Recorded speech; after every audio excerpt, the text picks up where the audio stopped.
व्याजस्वीकृतसेवया विदुरभूदगरे सरश्रीमतां मानव्याहति कैतवा वनमनाधीशस्त्रिलोकीपतिः संभिन्नाब्जकुलप्रसूतिविभवादम्भोजमब्जालयो यस्य श्रीगिरिजापदाम्बुजयुगं तत्स्यादभिप्रदं भगवत्यै नमः, पराम्बिकायै नमः।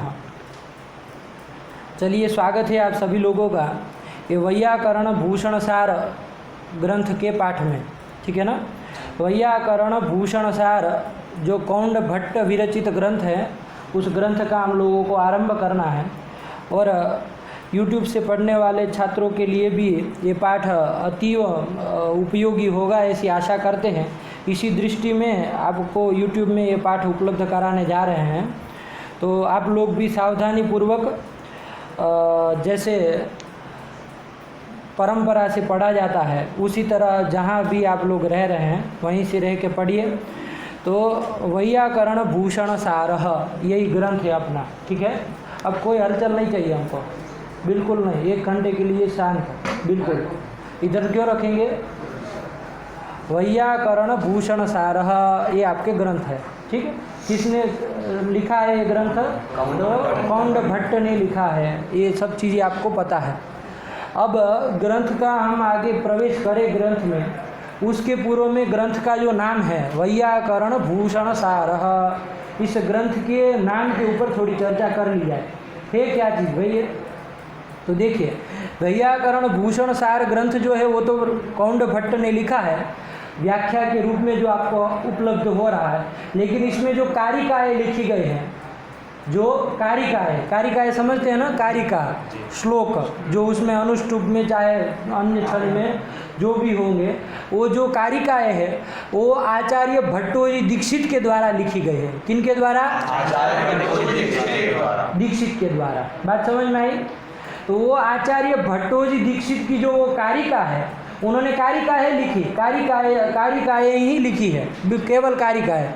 अब बाद में जाके रंगोजी कौंड भट्ट नाम के आचार्य आए, उन्होंने सोचा कि चलो इसके ऊपर थोड़ी व्याख्या कर दी जाए ताकि छात्रों को ये चीज़ समझने में आसानी रहे, इसलिए उन्होंने आगे जाके व्याख्याएँ लिख दी। उसी का वो जो व्याख्यात्मक जो ग्रंथ है, कारिका का जो व्याख्यात्मक ग्रंथ है, उसी का नाम है वैयाकरण भूषण सार। ठीक है।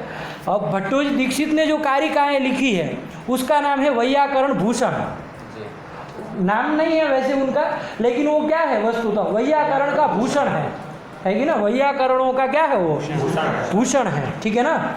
उनका वैयाकरणों का भूषण है, मतलब महत्वपूर्ण चीज़ है ना। और उसका सार रूप ये ग्रंथ है, इसलिए वैयाकरण भूषण सार। वो जो कारिकाएँ दीक्षित ने लिखी उसका सार रूप ये ग्रंथ है, इसलिए क्या कर दिए इस ग्रंथ का नाम वैयाकरण भूषण सार। सीधे से तो यही है।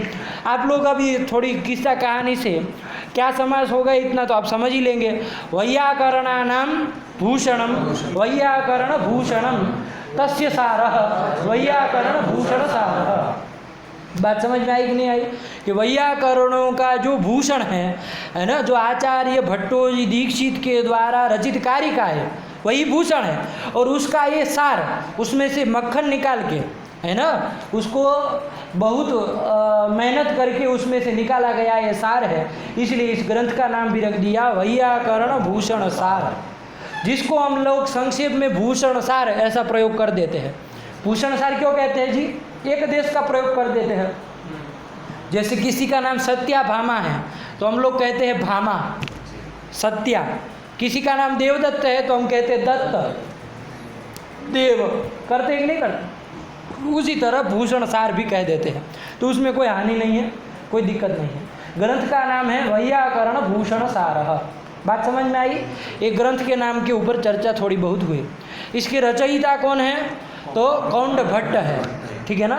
ये कौंड भट्ट का परिचय क्या है तो आप लोग विस्तार से जाके इसकी भूमिका वगैरह सब देखेंगे तो आपको मालूम हो जाएगा। संक्षेप में मैं आपको इतना बताऊं कि आप लोग भट्टोजी दीक्षित को जानते हैं, जिन्होंने वैयाकरण सिद्धांत कौमुदी ग्रंथ की रचना की है। उन्हीं के भाई हुए रंगोजी भट्ट। क्या हुए? उनके ही भाई हैं, है ना। अब सगे भाई रहे हो कि कैसे है वो आप लोग भूमिका में जाके देखिएगा कि कौन किसके पिता है क्या है। लेकिन दोनों भाई हैं। अब उनके वो रंगोजी भट्ट के ही पुत्र हुए कौंड भट्ट। बात समझ में आई? तो अब आप लोगों को समझ में आएगा कि इन दोनों का रिश्ता क्या है, भट्टोजी दीक्षित का और ये भूषण सार लिखने वाले कौंड भट्ट का क्या रिश्ता होगा, चाचा भतीजा वाला रिश्ता है, ठीक है ना। तो ये बस इतना समझ के रखिए। तो इसीलिए आगे जाके एक मंगल आएगा, उसमें वो अपने पितृव्य, पितृव्य मतलब चाचा होता है ना, पितृव्य, अरे पितुहु भ्राता पितृव्य यही बनता है ना। तो पितृव्य मतलब पिता के भाई, कौन, भट्टोजी दीक्षित, उनको नमस्कार किए, है ना। तो उसी मंगल के अनुरोध से हम बता रहे हैं कि ये क्या है, उनके भ्रातृव्य है। अरे भ्रातुष्पुत्र है, भ्रातुष्पुत्र है, चल तो रहा है 2 दिन से भ्रातुष्पुत्र, भ्रातुष्पुत्र यही है, भ्रातुष्पुत्र है कि नहीं, दीक्षित के, नहीं समझ में आया। चलिए ये कर दिया। अब ये वैयाकरण भूषण जो आपका ग्रंथ है उसमें आप लोग समझ के रखिए। देखिए आपको स्क्रीन में पूरा ग्रंथ ही दिखा रहे हैं, और इसकी वस्तुतः टीका कौन अच्छी होगी तो ये भी जान लेना जरूरी है पाठ के आरंभ में, ताकि मान लीजिए आपको पुस्तक खरीदना हो तो वो खरीद सके। तो इसकी प्रामाणिक और पारंपरिक 2 टीकाएँ हैं जिसको लेके हम लोग भी अध्ययन किए हैं, हमारे गुरुजन लोग भी अपने गुरुजनों से अध्ययन किए हैं और परंपरा से चला आ रहा है, जो हम आज आपको देने के लिए बैठे हैं, ठीक है ना। तो वो 2 टीकाएँ हैं प्रभा, जो लिखी है आपके पंचोली जी ने। कौन पंचोली जी? बालकृष्ण पंचोली जी ने लिखी है प्रभा टीका, संस्कृत में ही है। और इसी तरह एक दूसरी टीका है दर्पण, किसने लिखी है, वो त्रिपाठी कोई है, तो त्रिपाठी ये देख लीजिएगा, कोई नाम लिखा होगा, देखिए ना आगे जी, वो टीका नहीं इसमें होगा, हरिवल्लभ शास्त्री, त्रिपाठी शास्त्री, हरिवल्लभ शास्त्री, इनकी दर्पण व्याख्या भी है। दोनों संस्कृत में बहुत प्रामाणिक और बहुत अच्छी है, व्युत्पत्तिदायक दोनों टीकाएँ हैं। यदि लेना चाहे तो वही लीजिएगा, किसी हिंदी बिंदी के पचड़े में मत पड़िएगा, उसमें आप घूमेंगे, ग्रंथ का तात्पर्य बिल्कुल समझ में नहीं आएगा। और यदि आप परीक्षार्थी है, कोई परीक्षा की तैयारी करने के लिए बैठे हुए हैं कि शास्त्री 3य 5म सेमेस्टर की तैयारी करनी है हमको, तब तो फिर आपको पढ़ने की भी कोई ज़रूरत नहीं है। वही हिंदी टीका खोलिए, उसमें जितना छापना हो छापिए और उतारना हो उतारिए, ठीक है ना। बात समझ में आएगी नहीं? लेकिन यदि शास्त्रीय पद्धति से पढ़ने की आपकी अभिलाषा थोड़ी सी भी है तो मैं कहता हूँ कि यही 2 टीकाएँ रखिए, उसी से अध्ययन करिए और उसी का अवलोकन करिए। तो आपको, आपके लिए अब जो वीडियो से पढ़ेगा उनके पास शायद पता नहीं है कि नहीं है पुस्तक, तो उसी टीका जो प्रभा और दर्पण वाली PDF है, उसी PDF को आपको स्क्रीन में दिखाया जा रहा है। तो आप लोगों को कहीं जाने की ज़रूरत नहीं है, इसी में से आपका अध्ययन हो जाएगा। तो ये हो गई इसकी मुख्य टीकाओं के विषय में चर्चा। बात समझ में आई? अब हम आपको आगे ग्रंथ में प्रवेश करते हैं। तो ग्रंथ के आरंभ में, शुरुआत में ही आचार्य कौंड भट्ट ने मंगलाचरण किया है। जो मंगलाचरण आपके सामने निम्नलिखित है, तो उसको आप पढ़ेंगे, आवर्तन करेंगे। श्री लक्ष्मी रमणम नौमी गौरी रमण रूपिणम स्फोट रूपम यतः सर्वम जगदेतद विवर्तते। अब ये PDF में एक गलती छोटी है, स्फोट रूपम के ऊपर अनुस्वार नहीं लगाए हैं, तो आप लोगों की जानकारी के लिए मैं बता दूं, स्फोट रूपम ये पाठ होना चाहिए। अनुस्वार आप लोग अपने ग्रंथ में यदि कहीं कॉपी में लिखते हैं इस कार्य मंगलाचरण को, तो ध्यान रखिएगा, स्फोट रूपम अनुस्वार है पकार के ऊपर, ठीक। चलिए, तो क्या हो गया, एक बार आप लोग भी दोहरा लीजिए मंगलाचरण। श्री लक्ष्मी रमणं नौमि गौरी रमण रूपिणं स्फोट रूपं यतः सर्वं जगदेतद् विवर्तते। अनुष्टुप छंद में ये मंगलाचरण बद्ध किया गया है। इस मंगलाचरण का सरलार्थ पहले हम लोग समझ लेते हैं, है ना, सामान्य अर्थ। बाकी तो इसमें एक पद में विचार करना ही है हमको बढ़िया से, विस्तार से, ठीक है ना। पता नहीं मंगलाचरण भी हो जाए इस सेमेस्टर में तो भी अच्छा है, ठीक। तो लेकिन अभी सरलार्थ रूप में हम लोग मंगलाचरण के सामान्य अर्थ को समझ लेते हैं, अन्वय को समझ लेते हैं क्या होता है। तो देखिए क्या कहें, तो मुख्य वाक्य यही से पकड़ लीजिए, श्री लक्ष्मी रमणम नौमी। नौमी आपका बनता है नौति नुतः, सब चुप, कुछ नहीं पता किसी को क्या आगे आएगा। हाँ, आया कि नहीं आया? और नौसी नुथः नुथा नौमी नुवह नुमः श्री कृष्णाय वयम नुमः। वो नुमः आपका ये नु धातु है। कौन सा धातु है? णुस्तुतो धातु है। कौन सा? णुस्तुतो धातु के लट लकार के उत्तम पुरुष एक वचन में आपका रूप बनता है नौमी, बहुवचन में बनता है नुमः, जो आप प्रयोग अधिकतम करते हैं, गुरुभ्यो नुमः, वैसे वहाँ नमः बोलते हैं, लेकिन नुमः बनता है श्री कृष्णाय वयम नुमः प्रसिद्ध प्रयोग। ठीक, यहाँ पर इन्होंने लट लकार उत्तम पुरुष एक वचन का प्रयोग किया नौमी, मतलब मैं नमस्कार करता हूँ। सीधे से हिंदी में अर्थ देखना है, अब ज़्यादा उसमें सरल अर्थ में क्या ज़्यादा विचार करना है। तो नौमी मतलब मैं नमस्कार करता हूँ, स्तुति करता हूँ। अरे स्तुति अर्थक है ना, अणुस्तुतो, मतलब मैं स्तुति करता हूँ। किन की स्तुति कर रहे हो भाई? तो श्री लक्ष्मी रमणम नौमी, श्री लक्ष्मी रमण की स्तुति करता है ना। श्री लक्ष्मी रमणम स्तौमी, अरे नौमी मतलब सौमी है ना, स्तुति अर्थ में ही है, स्तुति करता हूँ। ये श्री लक्ष्मी रमण कौन है? तो श्री लक्ष्मी को रमण कराने वाले, श्री लक्ष्मी जो भगवती पराम्बा जो लक्ष्मी है, आदि शक्ति जगन माता, उस लक्ष्मी को रमण कराने वाले जो भगवान विष्णु हैं, उनकी मैं स्तुति करता हूँ। नहीं समझ में आया अर्थ? श्री लक्ष्मी रमणम नौमी, ये कर दिया। अब आप कहेंगे कह नौमी, अरे कौन नमन कर रहा है, कौन स्तुति कर रहा है? कर्तृवाचक पद तो कोई दिया नहीं है, दिया है क्या? पूरे मंगलाचरण में देखिए, आप देख लीजिए, नहीं लिखा है ना, नहीं ना लिखा है। अब आगे जाके लिखा हो तो उसको छोड़िए, यहाँ पर नहीं है, फिलहाल हम ये ग्रंथ में चल रहा है। तो अहम आप लोग ले आइएगा, ठीक है ना, अध्ययन करके ले आइए, चाहे आगे यदि पठित है अहम तो उसी को यहाँ पर ले आइए। बात समझ में आई कि नहीं आई? तो यहाँ पर अहम कुल मिला के ले आइए। आपका वाक्य क्या बन गया? अहम श्री लक्ष्मी रमणम नौमी, मैं मतलब कौन? कौंड भट्ट श्री लक्ष्मी के रमण, है ना, जैसे राधा रमण है तो ना, राधा को रमण कराने वाले, उसी तरह ये श्री लक्ष्मी को रमण कराने वाले जो भगवान विष्णु हैं, उनकी मैं स्तुति कर रहा हूँ। अहम श्री लक्ष्मी रमणम नौमी, ये मुख्य वाक्य है। बस अब इसमें आपको केवल विशेषण जोड़ देना है, जो जहाँ है उसको। ठीक, श्री लक्ष्मी रमणम में एक विशेषण दिया गया है, जो कि क्या लिखा है? गौरी रमण रूपिणम, है ना, कि ये जो श्री लक्ष्मी रमण कौन है? भगवान विष्णु। वो कैसे है? तो कहा गौरी रमण रूपी है। वो कैसे है? रूपी है, गौरी रमण रूपी। गौरी को रमण कराने वाले कौन है? शिव है, भगवान शिव विश्वनाथ। तद्रूपी है, तत्स्वरूपी है कौन? ये विष्णु। दोनों का ऐक्य बता रहा है, समझ में आ रहा है? ग्रंथकार जो है दोनों का ऐक्य बता रहा है, ठीक है ना। तो जो शैव और वैष्णव करके जो भेद करने वाले हैं, एक संप्रदाय हमने देखा बहुत इधर खतरनाक है। वो वैष्णव है तो उसको काला पत्थर कहते हैं। क्या कहे उनको? अब कौन समझाए कि भाई गौरी रमन रूपी ही आपके कौन है? लक्ष्मी, श्री लक्ष्मी रमन है कि नहीं है? तो वही ऐक्य बता रहा है। और आपके विष्णु पुराण में कहा भी गया है, शिवाय विष्णु रूपाय विष्णवे शिव रूपिणे। विष्णु पुराण है, चाहे कौन पुराण है आप देख लीजिएगा, लेकिन पुराण की पंक्ति है, क्या है? विष्णवे शिव रूपिणे। आगे कुछ होगा कि मैं नमन करता हूँ, ठीक है ना, लेकिन क्या कह रहा है? शिवाय विष्णु रूपाय, ये शिव जो कैसे? विष्णु रूपाय, विष्णु स्वरूपाय, विष्णु स्वरूप है। और विष्णवे शिव रूपिण, शिव स्वरूपिण है, वो शिव स्वरूप है। तो ऐक्य आ रहा है कि नहीं आ रहा है? तो उसी दृष्टि से इन्होंने भी ऐक्य बता दिया।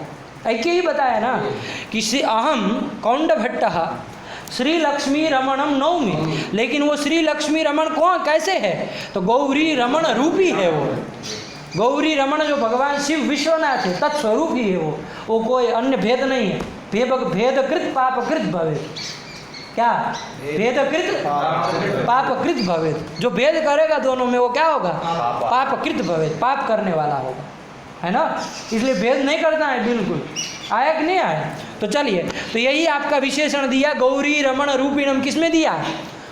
श्री लक्ष्मी रमणम नवमी में। लक्ष्मी कहाँ से आ गया भाई? श्री तुम्हारा दद्दा आके बोलेगा क्या है पूरा पद? श्री लक्ष्मी रमण। क्या विशेषण दिया उसमें? गौरी रमण रूप। हाँ, उधर श्री मत जोड़ देना, श्री गौरी रमण रूप। इधर बुलवाए तो उधर भी घुसा दिए, पता चला। चलिए, तो अब पूरा अन्वय करिए इतनी पंक्ति का। अहम गौरी रमण रूपिणम श्री लक्ष्मी रमणम नौमी। क्या बनेगा जी? अहम गौरी रमण रूपिणम श्री लक्ष्मी रमणम नौमी। नौमी क्या बनेगा जी? अहम लक्ष्मी रमणम श्री गौरी अब ये तुम्हारी नानी आएगी तब वो आवाज़ निकलेगी तुम्हारी। गौरी रमण रूपिणम बोलो तुम। हम गौरी रमण रूपिणम श्री लक्ष्मी रमणम। 9 में आया कि नहीं आया? ये मुख्य वाक्य आया। बात समझ में आई? अब वो जो आपके कौन है, श्री लक्ष्मी रमण, मतलब भगवान विष्णु, यही आया ना अंत तो गत्वा। वो विष्णु कैसे है जी? गौरी रमण रूपी है। और कैसे है? और कैसे है? रुको, अंडमंड मत लगाओ अभी से। कैसे है वो? तो उसके लिए उत्तरार्थ पूरा दे रहा है। ठीक है ना? क्या दिया? स्फोट रूपम यतः सर्वम जगद एतद विवर्तते। इसको ध्यान से समझिए, हल्के हल्के से समझा रहा हूँ, सरल हिंदी अर्थ आप लोगों को पकड़ में आ जाए। मंगलाचरण इसका अन्वय कर। यतः जहाँ से, यतः मतलब यस्मात्, अरे यस्मात् पंचम्यास तहसील, पंचम्यंत से तहसील हो जाएगा ना जी। यस्मात् से तहसील कर दो, क्या बन जाएगा? यतः। विभक्ति का लुक हो जाता है बीच में स्मात् का, ठीक है ना? तो कुल मिला के यतः बनता है। यतः मतलब यस्मात्, जहाँ से। क्या? सर्वम जगत, ये जो एतद मतलब ये जो आपको सामने दिखाई दे रहा है, सर्वम जगत, संपूर्ण जगत, चाहे वो जड़ात्मक हो चाहे चेतनात्मक हो, स्थावर जंगम, ये पूरा जो जगत है वो विवर्तते, जहाँ से विवर्तते। विवर्तते मतलब अभी सामान्य रूप में ले लीजिए, उत्पद्यते। विवर्तते मतलब सामान्य रूप से अभी इतना लेके चलिए। क्या आया? यतः एतत् सर्वम जगत विवर्तते, जहाँ से ये संपूर्ण जगत, ये सामने एतद मतलब बुद्धिस्थ है वो जगत, आपको चूंकि इतना सामीप्य है, इतना ये जगत जड़ात्मक सब बैठा हुआ है, इतना सामीप्य है तो उसको एतत् से कह दिया जा रहा है। ठीक है ना? एतत्, ये जो सामने पूरा जो दिखाई दे रहा है जड़ात्मक चेतन जगत, वो यतः विवर्तते मतलब उत्पद्यते, जहाँ से उत्पन्न होता है। ऐसे श्री लक्ष्मी रमणम नौमी। आया कि नहीं आया? श्री लक्ष्मी रमण कैसे है? तो यतः एतत् सर्वम जगत विवर्तते तादृशम श्री लक्ष्मी रमणम नौमी गौरी रमण रूपिणम। आया कि नहीं आया? लगा? अब एक आपको पद वहाँ दिख रहा है, स्फोट रूपम, जिसकी व्याख्या अभी तक हमने नहीं की। आप कहेंगे इसका क्या मतलब है जी? तो उसको भी समझ लीजिए। ये स्फोट रूपम आपका विशेषण है। किसका विशेषण है? तो फिलहाल लीजिए जगत का विशेषण है। किसका विशेषण है? जगत का विशेषण है। जगत कैसा है? तो स्फोट रूपम। अब आप कहेंगे स्फोट रूपम क्या है? तो देखिए, स्फोट, इसको समझिए आप लोग। स्फोट मतलब क्या? तो स्फुटति अर्थः असमात् इति स्फोटः बराबर शब्दः। क्या? शब्दः। स्फोटः मतलब क्या जी? स्फुटति अर्थः असमात्, है ना? जिससे अर्थ व्यंजित होता है, अभिव्यक्त होता है, अर्थ का ज्ञान होता है, जिससे उसको कहेंगे स्फोट। तो किससे होता है जी? शब्द से। तो स्फोट मतलब शब्द। व्युत्पत्ति समझ में आई? स्फुट विकसने धातु से कौन प्रत्यय करेंगे तो स्फोट बनेगा? घय प्रत्यय कर देना। ठीक है ना? घय कर देना तो स्फुट से घय करोगे। और कैसे? अपादान अर्थ में करना। अरे स्फुटति अर्थ असमाद, अपादान कर रहे हैं ना, तो उसमें करना। तो क्या कर दिया? अब घबराइए मत, उसको एक एक पद को विस्तार से देखना है। ठीक है ना? अभी से ऐसे मत घबराइए कि ये क्या आ गया सब। उसको एक एक पद में विस्तार से देखेंगे। फिलहाल सरल अर्थ आपको पकड़ लेना है। तो स्फोट मतलब हो गया शब्द। क्या व्युत्पत्ति की? स्फुटति इति स्फोटः शब्द। लगा? इसी तरह रूप शब्द है। रूप मतलब क्या? रूप्यते ज्ञायते असौ इति रूपः मतलब अर्थः। रूप्यते बराबर ज्ञाप्यते असौ, जो जिसका ज्ञान होता है। तो किसका ज्ञान होता है जी? आपको किसी का भी ज्ञान होगा, पदार्थ का ही होगा ना, अर्थ का ही होगा कि नहीं होगा? अरे किसी न किसी अर्थ मतलब पदार्थ का ही ज्ञान होता है ना। तो रूप्यते असौ इति रूपः, रूप्यते इति रूपः, रूप्यते असौ इति रूपः मतलब अर्थः, है ना? रूप्यते मतलब ज्ञायते, ज्ञायते असौ, जिसका ज्ञान होता है उसको क्या कहेंगे? रूप मतलब अर्थ। आया कि नहीं? तो स्फोट मतलब हो गया शब्द और रूप मतलब हो गया अर्थ। तो ये जगत जो आपका है वो स्फोटात्मक है और रूपात्मक है, इससे अतिरिक्त कुछ नहीं है। आप पूरे जगत में देख लीजिए, चाहे कोई पदार्थ हो अर्थ होगा, चाहे कोई शब्द होगा, और कुछ होगा। अरे शब्द और अर्थ का तो ये जमेला है पूरा, है कि नहीं है? ये जितना, अरे ये भी है, ये भी है, जितना भी दिख रहा है आपको वो सब अर्थ है। और जो आप ये जो शब्द आपको सुनाई दे रहा है उसको नहीं कहेंगे, जो मध्यमा नाद से व्यक्त होता है वो क्या है? आपका स्फोट है, ठीक है ना, लेकिन वो शब्द है। बात समझ में आया कि नहीं आया? तो ये जो पूरा जगत है वो कैसा है? स्फोटात्मक और रूपात्मक है। तो ऐसा ये जो जगत है ना, आपकी एक श्रुति भी है। थोड़ा बहुत कहीं वेदांत पढ़ने का आपको यदि मौका मिला होगा तो आपने एक श्रुति सुनी होगी, नाम रूपे व्याकरवाणी। क्या? नाम मतलब शब्द, रूप मतलब अर्थ। तो शब्द और अर्थ ही यहाँ पर सब विस्तृत किया गया है, इसी का सब ये प्रपंच है। आया कि नहीं आया? है ना? तो वो श्रुति भी इसमें प्रमाण हो जाएगी कि नहीं हो जाएगी कि जगत कैसा है? तो स्फोटात्मक है और रूपात्मक है। तो स्फोट रूपम जगत, इस स्फोट रूपम में कौन समास करेंगे? हल्के हल्के समझ लीजिए। स्फोट मतलब शब्द है, रूप मतलब अर्थ है। इन दोनों का द्वंद्व कर दीजिए। कौन सा द्वंद्व करेंगे जब स्फोट रूपम बनेगा? समाहार द्वंद्व करेंगे। तो क्या करेंगे? स्फोटश्च रूपश्च इति एतयोः समाहार स्फोट रूपम। क्योंकि समाहार में नपुंसकलिंग होता है ना, वस्तुतः द्वंद्व में तो परवत लिंग होता है। तो यहाँ पर तो रूप्यते असो रूपः अर्थ पुल्लिंग हो रहा है, तो वस्तुतः स्फोट रूपः पुल्लिंग होना चाहिए था। लेकिन समाहार यदि होता है तो वहाँ लगता है समाहारे नपुंसकम, नपुंसक होता है समाहार में। आया कि नहीं आया? तो नपुंसक हो जाएगा तो स्फोट रूपम बनेगा। तो स्फोट रूपम एतत् जगत विवर्तते यतः, जहाँ से ये नाम अर्थात्मक शब्दार्थात्मक ये जो जगत है जहाँ से विवर्तते उत्पद्यते, वो वैसे जो लक्ष्मी रमण है उनको उनकी मैं स्तुति कर रहा हूँ। अर्थ समझ में आया? अब इसका पूरे का अन्वय करना है। एक बार मैं बोलूँगा फिर आप लोगों को पकड़ लेना है। यतः एतत् सर्वं स्फोट रूपम जगत विवर्तते तम श्री गौरी रमण रूपिणम श्री लक्ष्मी रमणम नौमी। क्या बोलेंगे? यतः, आप बोलिए। यतः एतत् जगत सर्वम एतत् सर्वम जगत स्फोट रूपम जगत, है ना? देखिए तो ये क्रम बना लीजिए कि इसको पहले बोलना इसको बाद में बोलना, इसलिए गड़बड़ ना हो। यतः इसको पहले बोलेंगे, ठीक है? यतः एतत् सर्वम स्फोट रूपम जगत विवर्तते, तम का अध्याय कर लेना। तम गौरी रमण रूपिणम श्री लक्ष्मी रमणम नवमी। ये आपका अन्वय हो गया सीधा सा। हुआ कि नहीं हुआ? बोलो। यतः एतत् स्फोट रूपम सर्वम जगत विवर्तते विवर्तते तम, देख के बोलो। तम गौरी रूपिणम श्री लक्ष्मी रमणम नवमी। लगा कि नहीं लगा? यही कर दिया। बोलो बच्चा, तुम बोलो।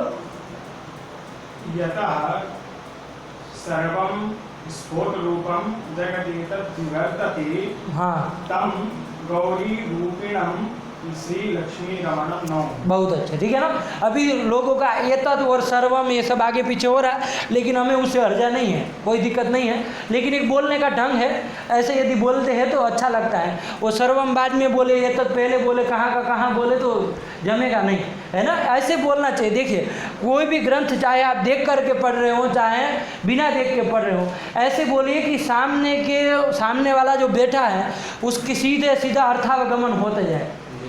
उत्तम पढ़ना है। एक आदमी ने हमको पूछा था उत्तम पढ़ने का उत्तम तरीका क्या है, किसको कहा जाए कि उत्तम वाचन है? क्योंकि मैं टोकता बहुत हूँ, पढ़ने के समय भी आप लोगों को अनुभव होगा। और आप लोग तो अभी 7-8 दिन से ही पास में आए, आपको क्या पता। जो तो वहाँ विसर्ग संधि तक पढ़ा उनको ज़रा पूछिए कि पढ़ने के समय कितनी हालत ख़राब होती है। तो उन्होंने ये पूछा कि उत्तम तरीका क्या है पढ़ने का। तो उत्तम तरीका और कुछ नहीं, इसमें कोई लक्षण थोड़ी न बनाना। इसमें यही है कि आप चाहे ग्रंथ देख के पढ़िए चाहे बिना देख के बोलिए, लेकिन ऐसे बोलिए कि सुनने वाले के मन में अर्थावगमन सीधे के सीधे होते जाना चाहिए। बात समझ में आई नहीं? सीधा अर्थ उसको सामने प्रकट हो जाना चाहिए। उसको भले अर्थ चाहे पता हो ना पता हो, लेकिन थोड़ा अर्थ तो आ ही जाना चाहिए। आया कि नहीं? तो यतः एतत् सर्वं स्फोट रूपम जगत विवर्तते तम गौरी रमण रूपिणम श्री लक्ष्मी रमणम नवमी। ये आपका क्या कर दिया हमने? अन्वय कर दिया। सामान्य, ये आपका क्या हो गया, सामान्य सरलार्थ आपने हिंदी में समझ लिया और उसका अन्वय भी समझ लिया। आ गया समझ में बढ़िया से, कोई दिक्कत नहीं ना है। चलिए अब ये तो आपका मंगलाचरण हो गए, एक बार बोल दीजिए मंगलाचरण, फिर से उच्चारण कर दीजिए, फिर आगे।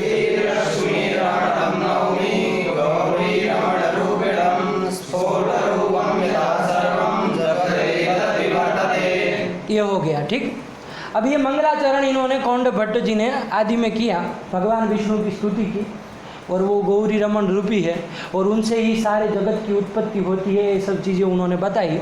और ऐसा करके भगवान विष्णु की, गौरी रमण की क्या और लक्ष्मी रमण की क्या की है, स्तुति की है, ठीक है, मंगलाचरण के रूप में। अब ये तो ठीक है, आपने अर्थ भी समझ लिया, अन्वय भी समझ लिया हल्के हल्के से, लेकिन ये मंगलाचरण किया क्यों जाता है जी, क्यों किया जाए मंगलाचरण, होगा कि नहीं होगा?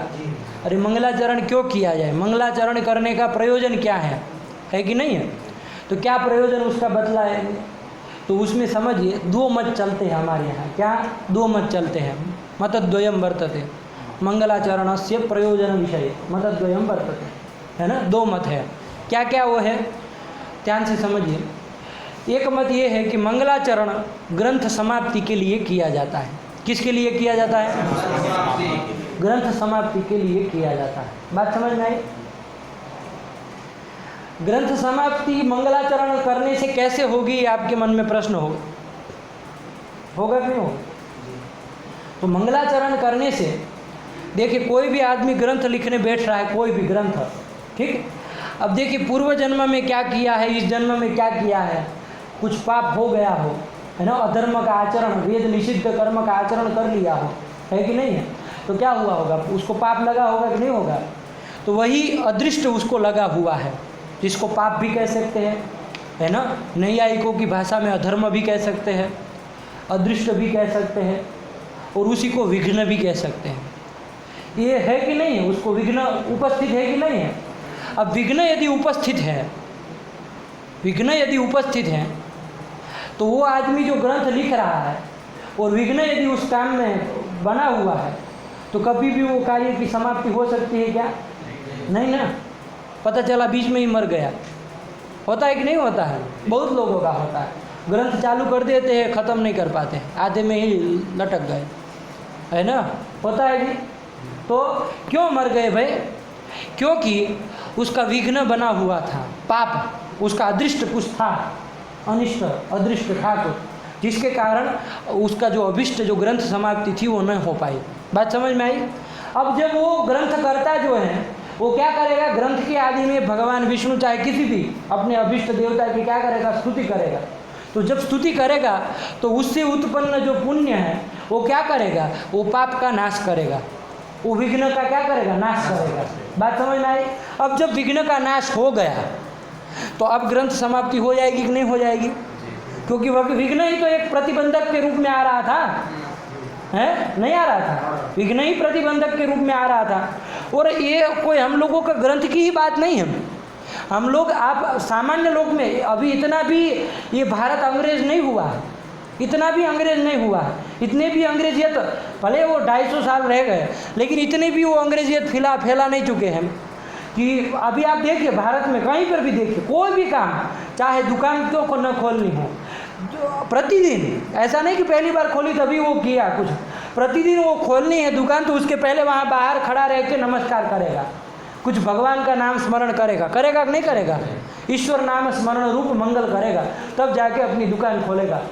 और ऐसा हमारे दिनचर्या में बहुत जगह लगा हुआ है, सुबह उठने के साथ दिन के आरंभ में मंगलाचरण करते हैं, सब जगह करते हैं कि नहीं करते हैं? छोटा सा किसी को मकान बनवाना है, किसी को छोटा कुछ बनाना है, तो भी उसके आरंभ में कुछ पूजा वगैरह कुछ करवाएंगे वगैरह, भूमि पूजन क्या क्या सब, उसके बाद सब करते हैं कि नहीं करते हैं?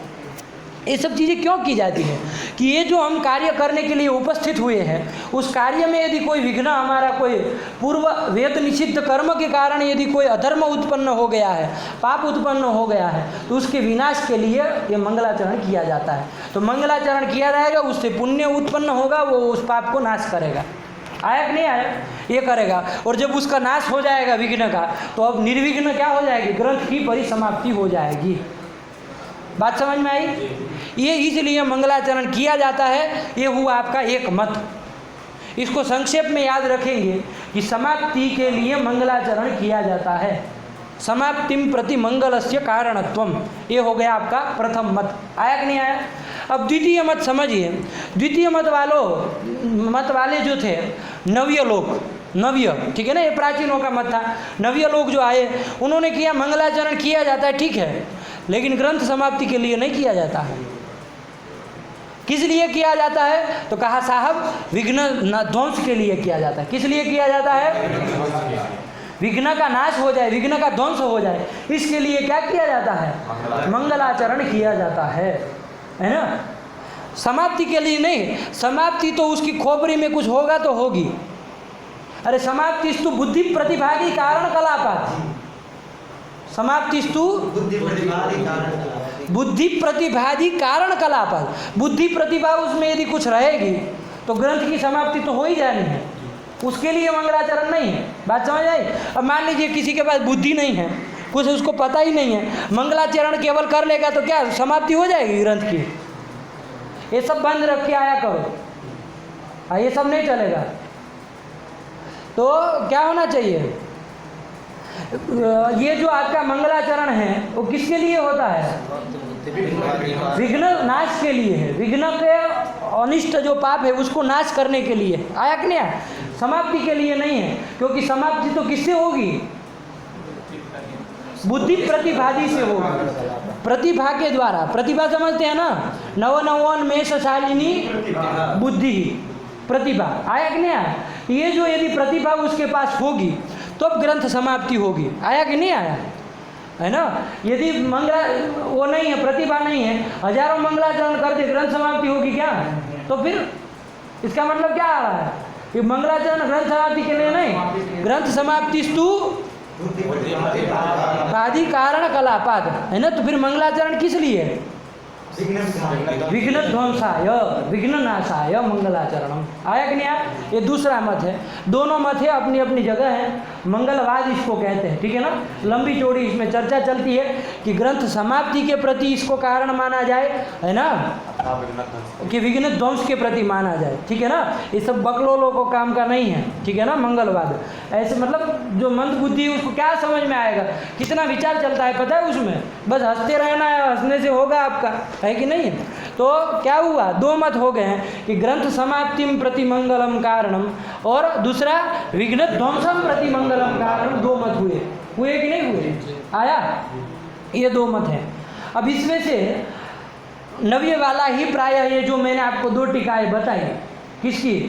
भूषण सार की, प्रभा और दर्पण, वो दोनों में वो नव्यों का जो मत है कि विघ्न ध्वंसम प्रति मंगलम कारण, इसी मत को लेके चल रहे हैं। नव्यों का मत लेके ही चल रहे हैं। बात समझ में आई? तुम जाओ भाई, जाओ तुम। तुम्हारी ये कक्षा है प्रौढ़ मनोरमा, ये भूषण सार में है तुम्हारी कक्षा? नहीं है, जाओ अभी के अभी तुरंत। क्या हुआ? समझ में आया तुमको? क्या बोले? दो मत पहले बताए, ठीक है ना। मंगलाचरण क्यों किया जाता है, ठीक। उसमें यहाँ पर दोनों टीकाकार किस मत को लेके चल रहा है? नव्य मत को लेकर के, मतलब विघ्न ध्वंसम प्रति मंगलम कारण, इसको लेकर के। अब ऐसे साफ साफ नहीं लिख रहे हैं, लेकिन उनकी लिखने की जो ये पंक्ति है उससे हमको साफ साफ समझ में आ रहा है कि यही चीज़ है। अभी आपको ग्रंथ की प्रभा की और दर्पण की पढ़वाएंगे तो आपको समझ में आ जाएगा। इतना समझ में आया यहाँ तक का? ये मंगलाचरण का थोड़ा मंगलवाद आपको पता होना ही चाहिए, ठीक है ना। इसी को कहते हैं मंगलवाद, जिसका विस्तार से विवेचन कहाँ हुआ है? मुक्तावली में जब आप जाएंगे, न्याय सिद्धांत मुक्तावली, ठीक है ना, उसको पढ़ेंगे तो वहाँ पर ही मंगलवाद का शुरुआत में ही बहुत विस्तार से वर्णन किया गया है। युक्ति पुरस्सर दोनों मतों का उपस्थापन भी किया गया है। बात समझ में आई? तो चलिए ये बात आपको हो गई। कुल मिला के विघ्न ध्वंस के लिए, विघ्न नाश के लिए क्या किया है हमने? यहाँ पर मंगलाचरण किया है। बात समझ में आई? चलिए अब यहाँ पर हमको देखना है। अब ये मंगलाचरण कर लिया। अब इसमें देखिए एक भाष्यकार की वचन भी है मंगलाचरण करने के प्रति। देखिए भाष्यकार का वचन है ना, आप लोगों को पता ही होगा। मंगलादीनि मंगलमध्यानि मंगलांतानि च शास्त्राणि प्रथन्ते वीर पुरुषाणि भवन्ति आयुष्मत् पुरुषाणि च अध्येतारश्च वृद्धियुक्ताः। ये है कि नहीं है? कि शास्त्राणी जो होते हैं वो प्रथनते, ऐसे शास्त्र प्रथनते। कैसे शास्त्र कि जो शास्त्र, उसमें 3 विशेषण दिए, शास्त्राणी में 3 विशेषण, मंगलादीनी, मंगलम आदौ ये शाम तानी, मंगलादीनी, जिसके आदि में मंगल है, ऐसे शास्त्र को कैसे शास्त्र कहलाएंगे? मंगलादीनी शास्त्राणी। क्या कहेंगे? मंगलादि शास्त्राणि। इसी तरह मंगल मध्यानि शास्त्राणी, इसमें भी कर लीजिए, मंगलम मध्य ये शाम तानी, मंगल मध्यानि शास्त्राणी। मंगल है मध्य में जिस शास्त्र के, जिन शास्त्र के, उन शास्त्रों को क्या कहेंगे? मंगल मध्यानि शास्त्राणी। और एक विशेषण दिया मंगलांतानी, तो आप लोग कर ही लेंगे, मंगलम अंते ये शाम तानी, मंगलांतानी शास्त्राणी। आया कि मंगल है अंत में जिसके ऐसे शास्त्र। तो शास्त्र में 3 विशेषण दिए, कौन कौन? मंगलादीनी, मंगल मध्यानि, मंगलांतानि, 3 दिए। मतलब ऐसे शास्त्र जिनके आदि में भी मंगल हो, मध्य में भी मंगल हो और अंत में भी मंगल हो, ऐसे जितने भी ये जो शास्त्र होते हैं वो प्रथनते। प्रथनते, प्रथनते मतलब क्या? प्रथ विस्तार है, प्रथ धातु किस अर्थ में? विस्तार अर्थ में। वो विस्तार को प्राप्त करते हैं, ऐसे जो शास्त्र हैं वो विस्तार को प्राप्त करते हैं। देखिए आप लोगों ने ऐसे बहुत ग्रंथ देखे होंगे कि जिसको लिखा तो गया लेकिन उसको पड़ोसी को भी नहीं पता है कि लिखा गया, वही जानता है, और वो मरा तो साथ में जला, वो भी है कि नहीं? मतलब किसी को पता नहीं है कि कब लिखा गया, कब लुप्त हो गया, कुछ नहीं, विस्तार नहीं ना हुआ, प्रथम नहीं हुआ, नहीं ना हुआ। क्यों? क्योंकि मंगलादीनी, मंगल मध्यानि, मंगलांतानि शास्त्राणी वो नहीं था, है ना? वो मंगलादि, मंगल मध्य, मंगलांत शास्त्र नहीं था। आया कि नहीं? अरे एक वचन होगा क्या करें?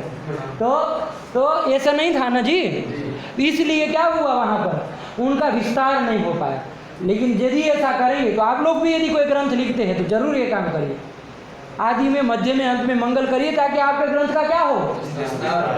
आजकल तो ऐसा बहुत होता है। देखिए आप लोग, बहुत अभी कितने लोग ISBN नंबर के लिए आप लोग देखते होंगे, ये कॉलेज में कहीं पर भी प्रोफेसर पाने के लिए, असिस्टेंट प्रोफेसर का, तो सब जगह चूँकि वो पॉइंट चाहिए, है ना, तो वो पुस्तक लिखने का होता है, संपादन का होता है, तो कितने लोग लिखते हैं पता है आपको?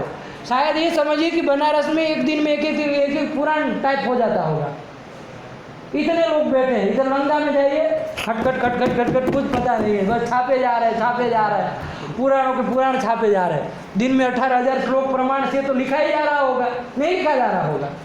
अरे 50-50 पेज टाइप कर देते हैं पागल की तरह, है कि नहीं? लेकिन वो कहाँ जाता है जी? कौन पढ़ता है उसको? कोई विस्तार होता है क्या? बस उसको एक ISBN नंबर मिल जाता है, और नंबर छप जाता है, उसको पॉइंट मिल गए, वो पुस्तक कहीं जोखम्बा के चाहे किसी भी प्रकाशन के एक आध कोने में पड़ा हुआ है, और चूहे खा रहे हैं उसको, और बस ऐसे ही टाइम पास हो रहा है। और वो एक आध कॉपी उसके घर में पड़ी हुई है, वहाँ पर भी धूल लगी, स्वयं भी नहीं पढ़ रहा है कि नहीं? तो क्या है ये? तो ये प्रथम नहीं होगा। कब? यदि मंगलादीनि, मंगल मध्यानि, मंगलांतानि शास्त्राणी नहीं होंगे तब। आया कि नहीं? ये होना चाहिए, ये होगा तो शास्त्राणी प्रथम थे, हमारे भगवान भाष्यकार कहते हैं। बात समझ में आई? बात आई समझ में? ये कहा। फिर क्या कहा? मंगलादीनि, मंगल मध्यानि, मंगलांतराणि च शास्त्राणी प्रथम थे, और वीर पुरुषाणी भवंती। ये ध्यान दीजिएगा, बहुत बड़ी बात लिख रहा है ग्रंथ का। इसको कोई आपको ये पंक्ति को इतना विस्तार से कराएगा नहीं, है ना, ऐसे ही सामान्य अर्थ बता लेंगे, लेकिन आप पकड़िए उसको, एक एक चीज में रहस्य छुपा है। क्या कहा? वीर पुरुषाणी भवंती। वीर पुरुषाणी मतलब क्या?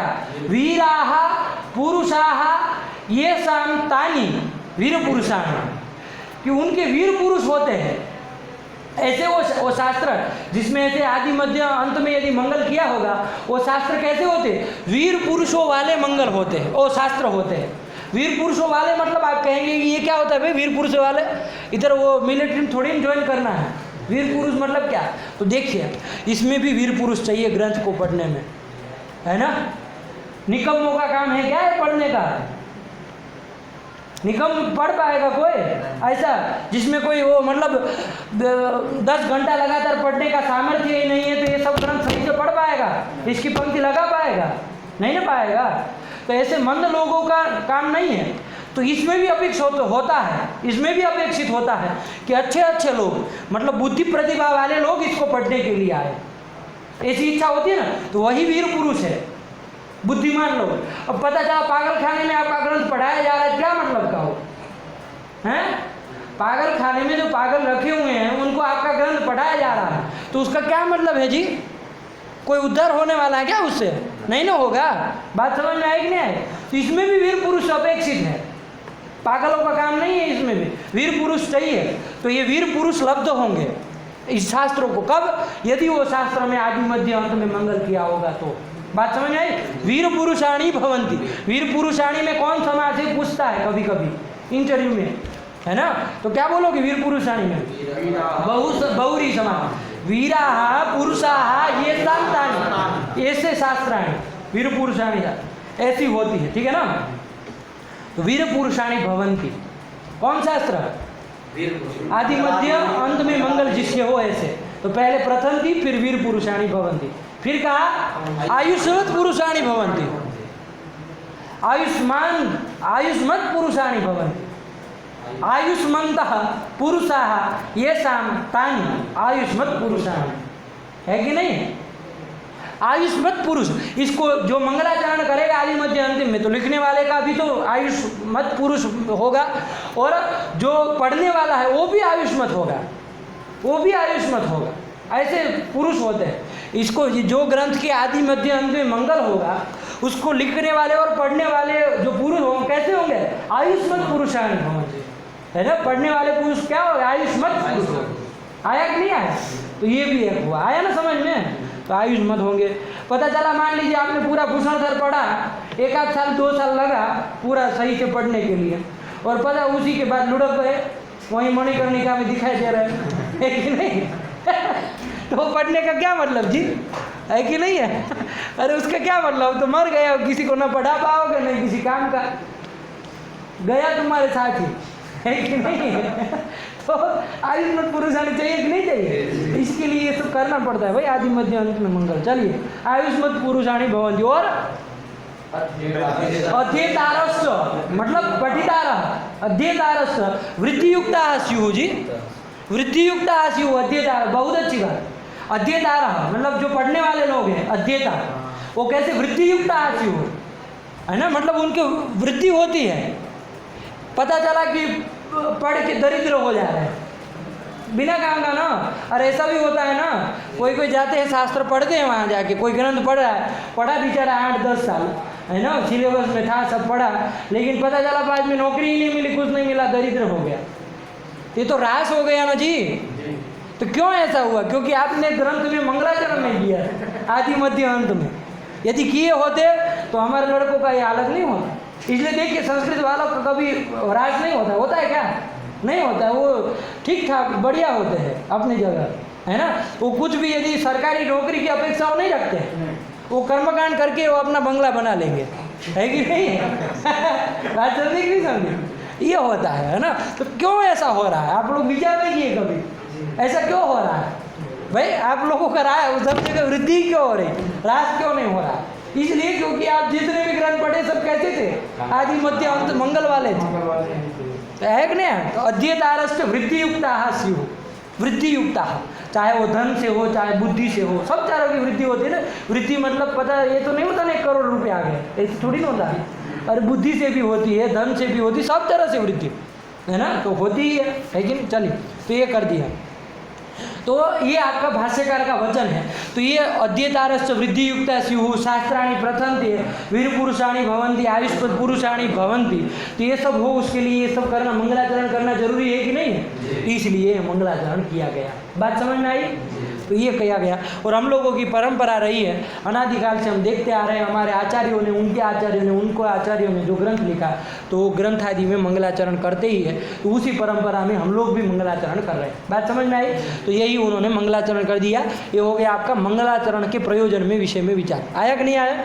तो मंगलाचरण करना क्यों है? तो ये भी कह सकते हैं कि भाष्यकार का वचन है, मंगलाचरण करना चाहिए। क्यों, कहाँ वचन है? तो यही मंगला जी ने समझा देना बढ़िया से, आधे घंटे उसको समझ में आए कि कैसे होता है मंगलाचरण, है कि नहीं है? तो चलिए, तो ये इसलिए मंगलाचरण किया गया। और दूसरा क्या, ये बता दिया विघ्न ध्वंस के लिए मंगलाचरण किया गया। आया ना, समझ में आया? चलिए, तो ये आपका मंगलाचरण के प्रयोजन में विचार किया।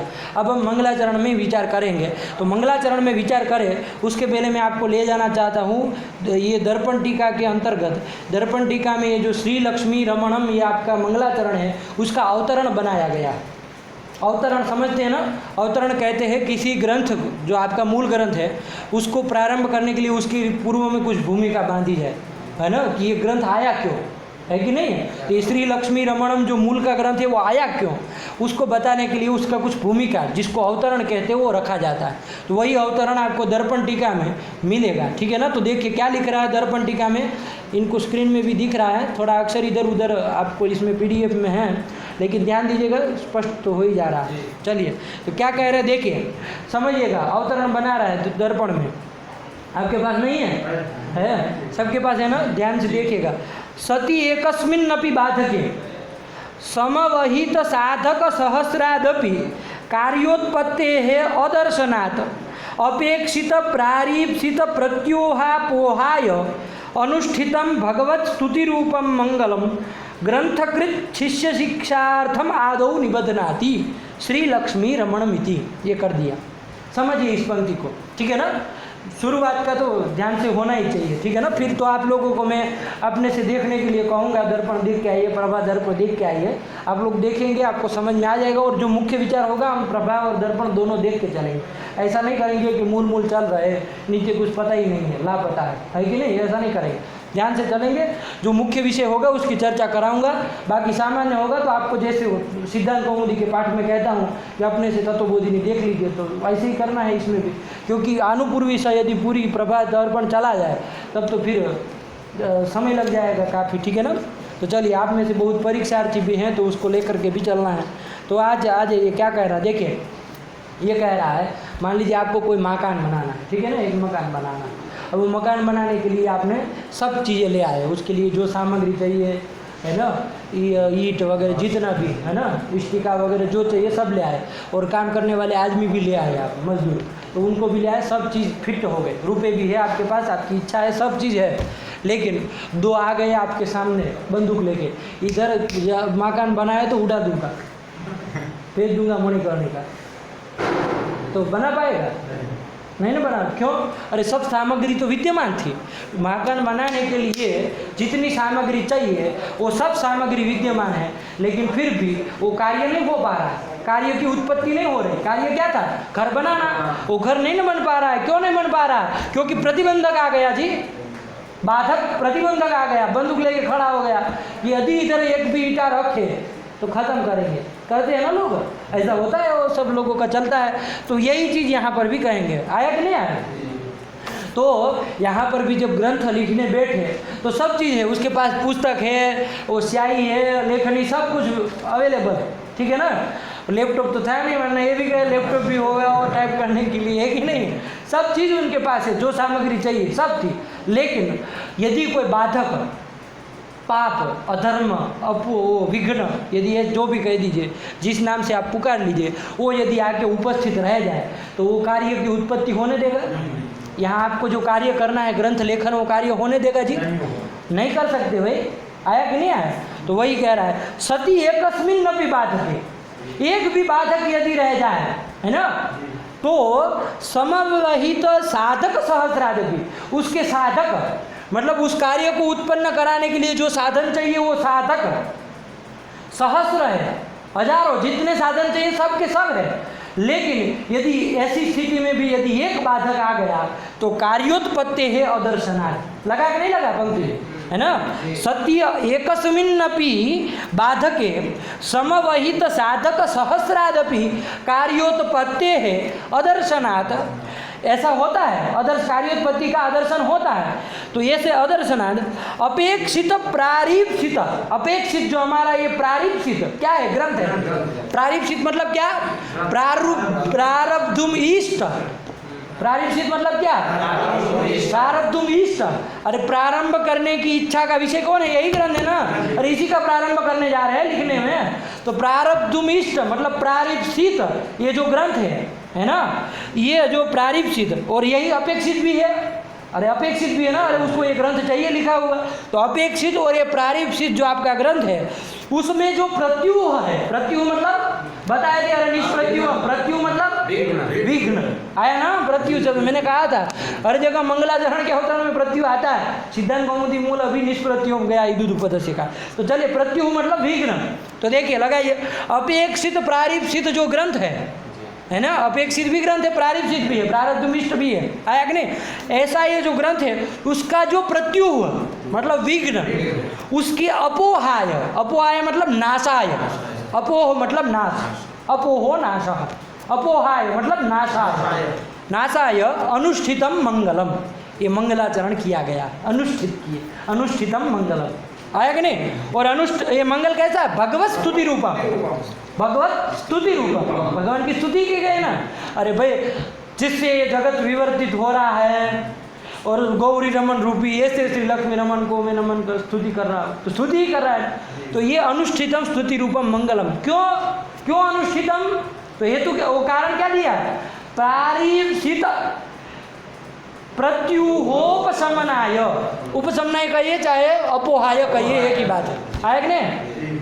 तो क्या निकला इससे, मंगलाचरण क्यों किया गया है, विघ्ननाश के लिए। बताया ना मैंने, नवयोग के लेके चल रहा है ये, इसलिए कहा। साफ साफ नहीं लिखेगा वो कि हम नवयोग का मत मानते हैं, विघ्न ध्वंसम रजि मंगलाचरण, ये नहीं लिखेंगे। उसकी पंक्ति से जानना होगा ना जी कौन मत लेके चल रहा है। साफ साफ लिख रहा है कि प्रारीप्सित जो ग्रंथ है उसका जो प्रत्यूह मतलब विघ्न, उसके अपोहाय मतलब नाशाय अनुष्ठितम मंगलम, वो मंगलम कैसा है, तो भगवत स्तुति रूपम।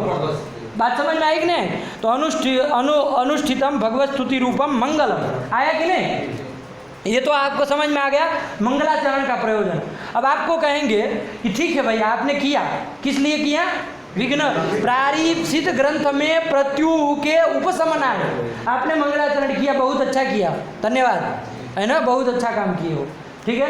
लेकिन बाहर कर दिए होते जी, हाथ जोड़ के दंडवत कर लिए होते विश्वनाथ जी के पास जाके, वहीं कर लिए होते सब, श्री लक्ष्मी रमणम नवमी गौरी रमन रूपिणम बिंदु माध्यम में जाके कर लिए होते। इधर का है सबको पागल बना रहे मंगलाचरण में, है कि नहीं। 1 घंटा जाएगा ना, कि घंटा में कितने दिन जाएंगे पता नहीं है, श्री लक्ष्मी रमणम, है कि नहीं।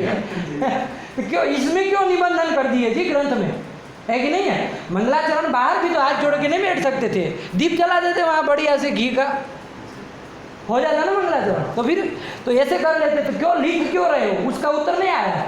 मंगलाचरण करने का ही उत्तर आया अभी तक, जो आया यहाँ तक का अनुष्ठितम मंगलम, यहाँ तक का किसका वो आया, मंगलाचरण क्यों किया गया, विघ्न नाश के लिए किया गया, इतना ही आया। इसमें क्यों लिखा वो नहीं आया है, आया कि नहीं, अंदर समझिए, लोग नहीं पकड़ते हैं। चलिए, तो अनुष्ठितम भगवत स्तुति रूपम मंगलम। अब आगे क्या करें, ग्रंथकृत, ग्रंथकृत मतलब ग्रंथम करोति इति ग्रंथकृत, कोई प्रत्यय कर देंगे ग्रंथ क्री धातु से, ग्रंथकृत है ना। तो ग्रंथकृत मतलब ग्रंथकार है ना। मंगलम क्या, शिष्य शिक्षार्थम आदौ निबध्नाति, आदौ निबध्नाति, देखिए आ गया, निबंधन क्यों किया गया है, ग्रंथ में क्यों लिखा, शिष्य शिक्षार्थम, शिष्याणाम शिक्षार्थम, शिष्यों को शिक्षा मिले। क्या शिक्षा मिले जी, परीक्षा में पूछा जाए इसलिए नहीं, पता चला 5 मार्क के लिए रख दिया मंगला जी, ऐसे नहीं रखा। शिष्य शिक्षार्थम, शिष्यों को शिक्षा मिले कि भाई तुम भी ग्रंथ लिखो तो करना मंगलाचरण, हम बाहर कर लेंगे, तुम कैसे जानोगे कि मंगलाचरण की परंपरा भी कोई थी, नहीं ना जान पाओगे, नहीं जान पाते, इसीलिए लिख के रख रहे हैं। निबध्नाति, निबध्नाति मतलब ग्रंथ की, ग्रंथ घटकी करोति, निबध्नाति मतलब घटकी करोति, ग्रंथ में घटक दया प्रवेश करा दे रहा है। क्यों क्यों, शिष्य शिक्षा, और कौन निबध्नाति, ग्रंथकार, लगा, ये कर दिया। तो भगवत स्तुति रूपम मंगलम ग्रंथकृत शिष्य शिक्षा, और आदो ग्रंथ आदो, अरे ग्रंथ के आदि में ही निबध्नाति, आया कि नहीं। क्या, तो कहा श्री लक्ष्मी रमणमिति, लगा, ये दर्पण की अवतरण हो गया। अब चलिए, श्री लक्ष्मी रमणम नौमी गौरी रमण रूपिणम स्फोट रूपम यतः सर्वम जगदेतद विवर्तते।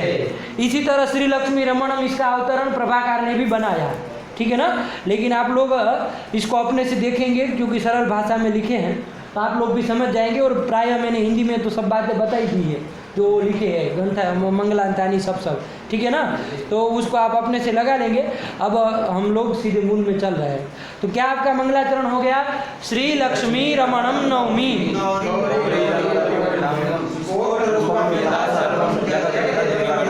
विवर्तते। आया? इसका अर्थ भी आप समझ लिए और अन्वय भी समझ लिए। अन्वय बोल लेंगे, इसका मतलब मैं समझूंगा कि अर्थ भी समझ लिए। क्या करेंगे? यतः एतत् सर्वं स्फोट रूपम जगत विवर्तते तम गौरी रमण रूपिणम श्री लक्ष्मी रमणम नवमी। कौन नवमी? तो अहम भी जोड़ देना, अहम का अध्ययन करके अहम भी जोड़ देना। तो पूरा अहम से चालू करके बोल दो, अहम यतः एतत् सर्वं स्फोट रूपम जगत विवर्तते तम गौरी रमण रूपिणम श्री लक्ष्मी रमणम नवमी। ये बन गया। अब इससे और क्या होता है जी? अन्वय आया कि नहीं? ये कर दिया। अब हमको एक एक पद में विचार करना है। ये तो सामान्य सरलार्थ हम लोगों ने देख लिया। अब एक एक पद को पकड़ना है। अहम श्री लक्ष्मी रमणम नवमी। तो आपको क्या श्री लक्ष्मी रमणम नवमी मतलब श्री लक्ष्मी को रमण कराने वाले, है ना, आनंद कराने वाले, रमण कराने वाले जो भगवान विष्णु है उनको मैं नवमी मतलब स्तौमी, मैं स्तुति करता हूँ। ये आपने सरल हिंदी अर्थ समझा इस वाक्य का। अब इसमें मैं आपको ये कह रहा हूँ, श्री लक्ष्मी रमणम में थोड़ा विचार करिए जी, ये कौन बात होती है? लक्ष्मी भी संपद अधिष्ठात्री देवता है। लक्ष्मी मतलब क्या है? सकल संपद अधिष्ठात्री देवता। लक्ष्मी मतलब कौन? सकल जो संपत्ति, संपूर्ण संपत्ति, दुनिया की जितनी भी संपत्ति है उसकी अधिष्ठात्री देवता यदि कोई है तो परम्बा माँ लक्ष्मी है कि नहीं है? लक्ष्मी मतलब क्या? सकल संपद अधिष्ठात्री देवता। आया कि नहीं? क्या सकल संपद अधिष्ठात्री देवता आया कि नहीं? आया ना? सकल संपत्ति की अधिष्ठात्री देवता। अब मुझे बताइए श्री मतलब क्या? श्री मतलब लक्ष्मी, लक्ष्मी मतलब वही श्री, श्री मतलब लक्ष्मी। तो ये क्या लगा के रखे हो भाई? श्री लक्ष्मी रमणम क्या लगा रहे हो?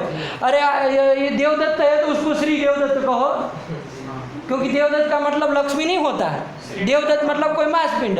वो श्री देवदत्त कहो तो उसमें ठीक रहेगा कि श्री युक्त देवदत्त।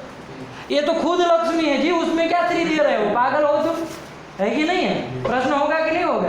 अरे लक्ष्मी में स्त्री विशेषण दे रहे हो तो लक्ष्मी मतलब श्री, श्री मतलब लक्ष्मी। तो ये तो लगा दिए तुम, मतलब अभी और एक जोड़ो, विष्णु पत्नी सब जोड़ो, इसी में सब बना दो। यही करते रहे हो, सहस्त्र नाम यही पढ़ दिया लक्ष्मी का, है कि नहीं है? अरे श्री दे रहे हो जी, है कि नहीं है? श्री का वस्तु, श्री का भी अर्थ लक्ष्मी होता है और लक्ष्मी का अर्थ विश्री होता है, पर्याय है शब्द, है कि नहीं है? तो फिर क्या मतलब है? श्री क्यों दिया है जी? दोनों का अर्थ क्या है? सकल संपद अधिष्ठात्री देवता। देखिए सबके अधिष्ठात्री देवता देव कोई होते हैं, अधिष्ठाता देव कोई होता है, सबका होता है। जैसे दिवस है, दिन है, ये पूरा दिन, तो उसका अधिष्ठाता भी कोई देव होगा। कौन? सूर्य है ना, अहर अभिमानी देवता। सायण भाष्य में कहा, जब सूर्य सूक्त जब आया तो वहाँ पर सूर्य के वो मित्र के विषय में चर्चा करने लगे सायणाचार्य। वहाँ लिखे अहर अभिमानी देवता मित्र, मित्र मतलब सूर्य, अहर अभिमानी देवता, दिन के अभिमानी देवता। वहीं आगे लिखे वरुण कौन है जी? तो कहे रात्रि अभिमानी देवता, रात्रि का अभिमानी देवता है कि नहीं है? इसी तरह सबका अधिष्ठाता समुद्र, तो जल का एक अधिष्ठाता देव है, जो जल संगम है, जल का जो समुच्चय है पूरा, है ना, उसका भी अधिष्ठाता। अरे उसमें समुद्र प्रकट हो गया कहते हैं कि नहीं कहते हैं? उधर आप रामायण में उधर का वो कर रहे थे, वो करने गए थे, वहाँ सेतु बनाना था, उधर खींच लिया बाण तो कौन आ गया था अंदर से? समुद्र कहते हैं ना। अब समुद्र मतलब आप यह कहते हैं कि वो जो जल प्रवाह है वही समुद्र है, तो वो कहाँ से आ जाएगा जी? उसका भी कोई अधिष्ठाता देवता होता है, अधिष्ठात्री देवता होता है। आया कि नहीं आया? तो वही वो समुद्र है। आया कि नहीं आया? तो ये सब अधिष्ठात्री देवता सबके होते हैं। आया कि नहीं आया? इसी तरह ये लक्ष्मी भी किसकी देवता है? अधिष्ठात्री देवता है। किसकी? सकल संपद अधिष्ठात्री देवता, किसकी?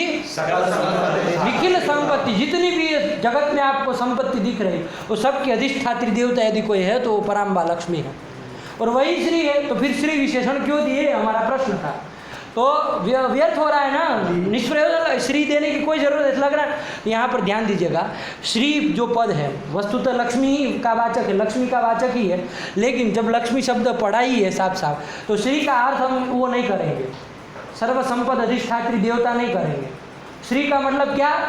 तो लोकोत्तरा कांति। क्या? देखिए कांति दो तरह की होती है, लौकिक कांति होती है और एक लोकोत्तरा कांति होती है। आया कि नहीं आया? अरे आपकी यहाँ किसी को किसी का सौंदर्य देख के आप यदि मनमोहित हो जाते हैं, है कि नहीं है, तो वो लौकिक कांति को देख के आप मनमोहित हो गए जी। ये तो लौकिक कांति है कि नहीं? चाहे वो पुरुष की हो चाहे स्त्री की हो, है ना? आया कि नहीं आया? तो ये क्या है? लौकिक कांति है। लेकिन वो जो कांति है वो कैसी कांति? लोकोत्तर। उसका कोई ऐसे शब्द से आप वर्णन नहीं कर सकते।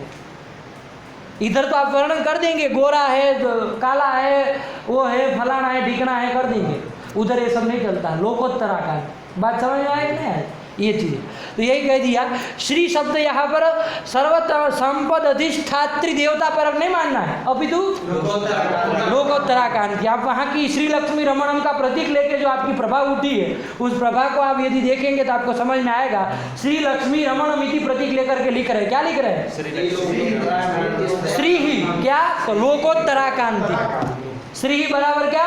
लोकोत्तरा कांति। अर्थ बदल दिए। अब जब अर्थ बदल दिए तो अब तो घट सकता है। लक्ष्मी मतलब वो कोई देवता है, भगवान विष्णु की पत्नी, और ये श्री मतलब लोकोत्तरा कांति। अलग हो गया कि नहीं हो गया? समझ में आया? ये ध्यान रखिएगा, इसमें लोग प्रश्न जरूर पूछते हैं। मंगलाचरण के विषय में यदि आप बोलेंगे कहीं तो यही प्रश्न पूछा जाएगा, श्री पदस्य कोऽर्थः। आया कि नहीं आया? चलिए आया ना? तो श्री लक्ष्मी। अब यहाँ समास क्या करेंगे जी? ये सब तो बात हो गई। श्री का अर्थ लोकोत्तरा कांति निकाल दिए। तो अब देखिए लक्ष्मी मतलब कोई देवता है ना, तो अब कैसे? तो श्री लक्ष्मी मतलब कैसे करोगे कि श्रिया सहिता लक्ष्मी। क्या करोगे? श्रिया सहिता, ये कर दीजिए, इसने में करिए श्रिया सहिता लक्ष्मी को छोड़िए, वो आगे जाएगा। श्रिया सहिता इति श्री सहिता। क्या बन जाएगा? अरे श्रिया तृतीया तत्पुरुष कर दीजिए जी, सहित के साथ श्री का तृतीया तत्पुरुष कर दीजिए। क्या? श्रिया सहिता। श्रिया सहिता मतलब लोकोत्तर कांत्या सहिता। कौन? तो लक्ष्मी ही जाना है, लेकिन अभी समाज सही से आप लोग पकड़िए। आया ना समझ में? तो श्री लक्ष्मी का जोड़ेंगे अभी बाद में, पहले श्री और सहित का कर लीजिए। तो श्रिया सहिता श्री सहिता। कौन? को लक्ष्मी है, ठीक है ना? तो श्रिया सहिता श्री सहिता कौन समास हुआ? तृतीया तत्पुरुष समास कर दिया। ठीक, अब ये श्री सहिता बन गया आपका तृतीया तत्पुरुष करने पर। अब इसको लक्ष्मी के साथ जोड़ो।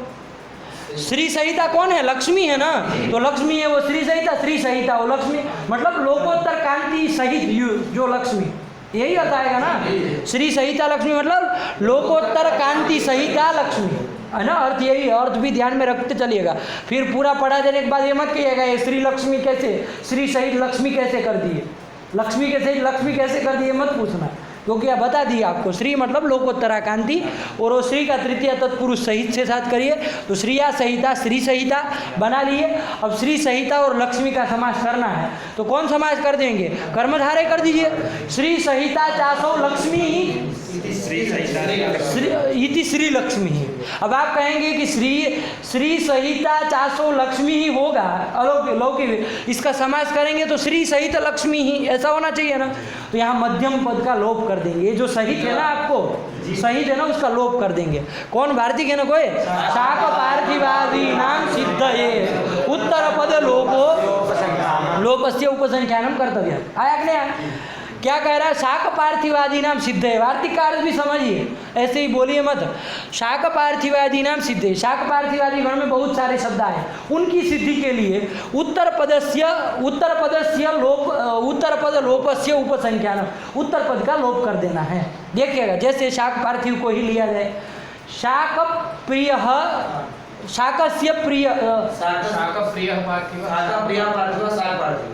हाँ, तो शाक प्रिय हमें पहले समास करेंगे ना कोई। अरे शाक प्रिय यस्य, शाक शब्द कैसे पुल्लिंग में चलता है कि नपुंसकलिंग में चलता है? शाकम शाके शाका नहीं कि शाकह शाको शाका। देख के बोलिए, आपने कोई अपना दद्य का थोड़ी शास्त्र है कि जो मन में आए तो निर्णय दे रहा है। अरे देख के बोलिए उसमें शाक शब्द कैसा है, पुल्लिंग है। तो शाकह प्रिय यस्य, क्या किया? शाक है प्रिय जिसको, अरे सब्जी जिसको प्रिय है जी, तो उसको क्या कहेंगे? शाक प्रिय। और वो कौन है शाक प्रिय? तो पार्थिव। पार्थिव मतलब राजा, ऐसा राजा कि जिसको शाक प्रिय है। अरे सब्जी तो हमको भी प्रिय है, तो राजा को भी किसी को ज़्यादा पसंद होगी, ठीक है ना, सबको प्रिय ही होती है, लेकिन राजा को है उसको ज़्यादा प्रिय है। तो शाक प्रिय पार्थिव ये है। तो शाक प्रिय और पार्थिव का कर्मधारय करिए, तो शाक प्रियश्चासौ पार्थिव, तो रूप बनना चाहिए शाक प्रिय पार्थिव, ये बनना चाहिए।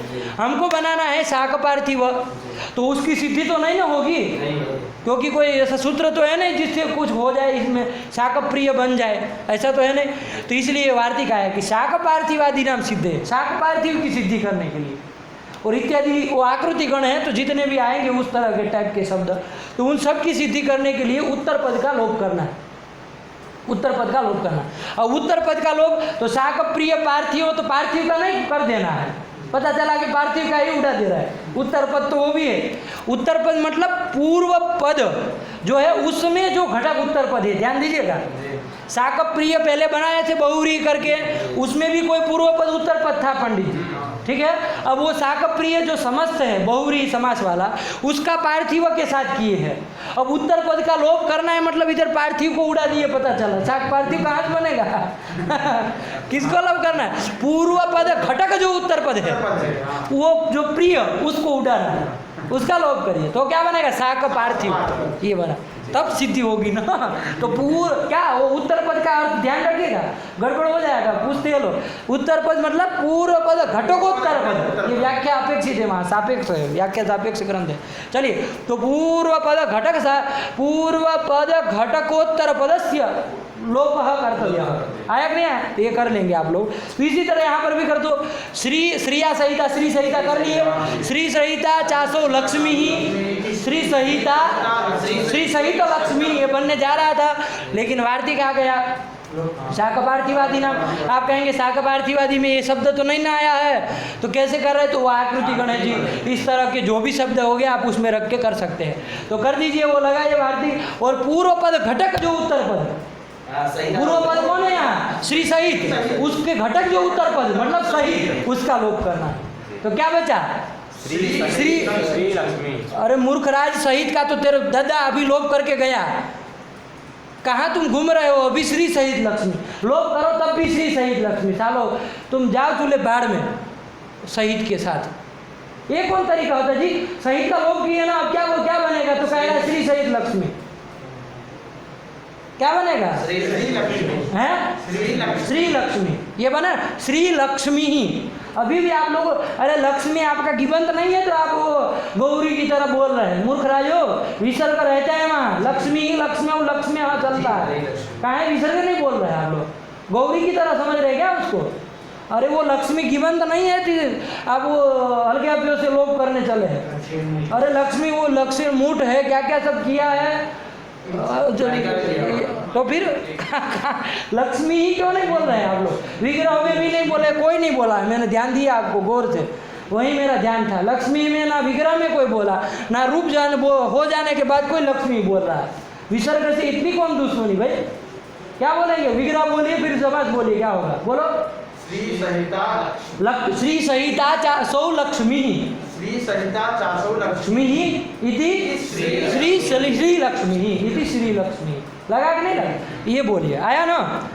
अब ऐसे जो श्री लक्ष्मी हैं, ऐसी श्री लक्ष्मी को रमण कराने वाले, श्री लक्ष्मी का अर्थ क्या हुआ जी अभी तक का? श्री लक्ष्मी मतलब लोकोत्तर कांति युक्त जो भगवती लक्ष्मी, जो लक्ष्मी अब वो श्री लक्ष्मी मतलब लक्ष्मी लक्ष्मी मत कर देना, हाँ ये नहीं करना, लोकोत्तर कांति सहित जो लक्ष्मी, आया कि नहीं आया? ये करना, ठीक। ये कर दिया। अब आगे रमण है, ये रमण का क्या किया जाए जी, ये रमण कैसे बनाया जाए, रमण बना लेते हैं, फिर श्री लक्ष्मी को जोड़ेंगे रमण के साथ, ठीक है ना, गड़बड़ मत करिएगा। अभी तक क्या हुआ है, ये श्री लक्ष्मी रमणम का ही आज व्याख्यान करके आज पाठ यहीं रखने जा रहे हैं, ठीक है ना, क्योंकि पूरा मंगलाचरण तो अभी समय लगेगा, ऐसे नहीं होगा, है कि नहीं। लेकिन इसको सही से करिए, क्या हुआ जी, अभी तक का श्री लक्ष्मी ही तक का बोलिए, क्या हुआ पहले से बोलो। श्रिया संहिता इति श्री संहिता। श्रिया संहिता श्री संहिता, हाँ श्री संहिता इति षष्ठी तत्पुरुष समास, ये कौन आएगा बोलने के लिए। श्रिया संहिता इति श्री संहिता। इति षष्ठी तत्पुरुष समास, बोलो ना पीछे, अरे रुकना ही नहीं है, सांस लेने की बात ही कहाँ आई।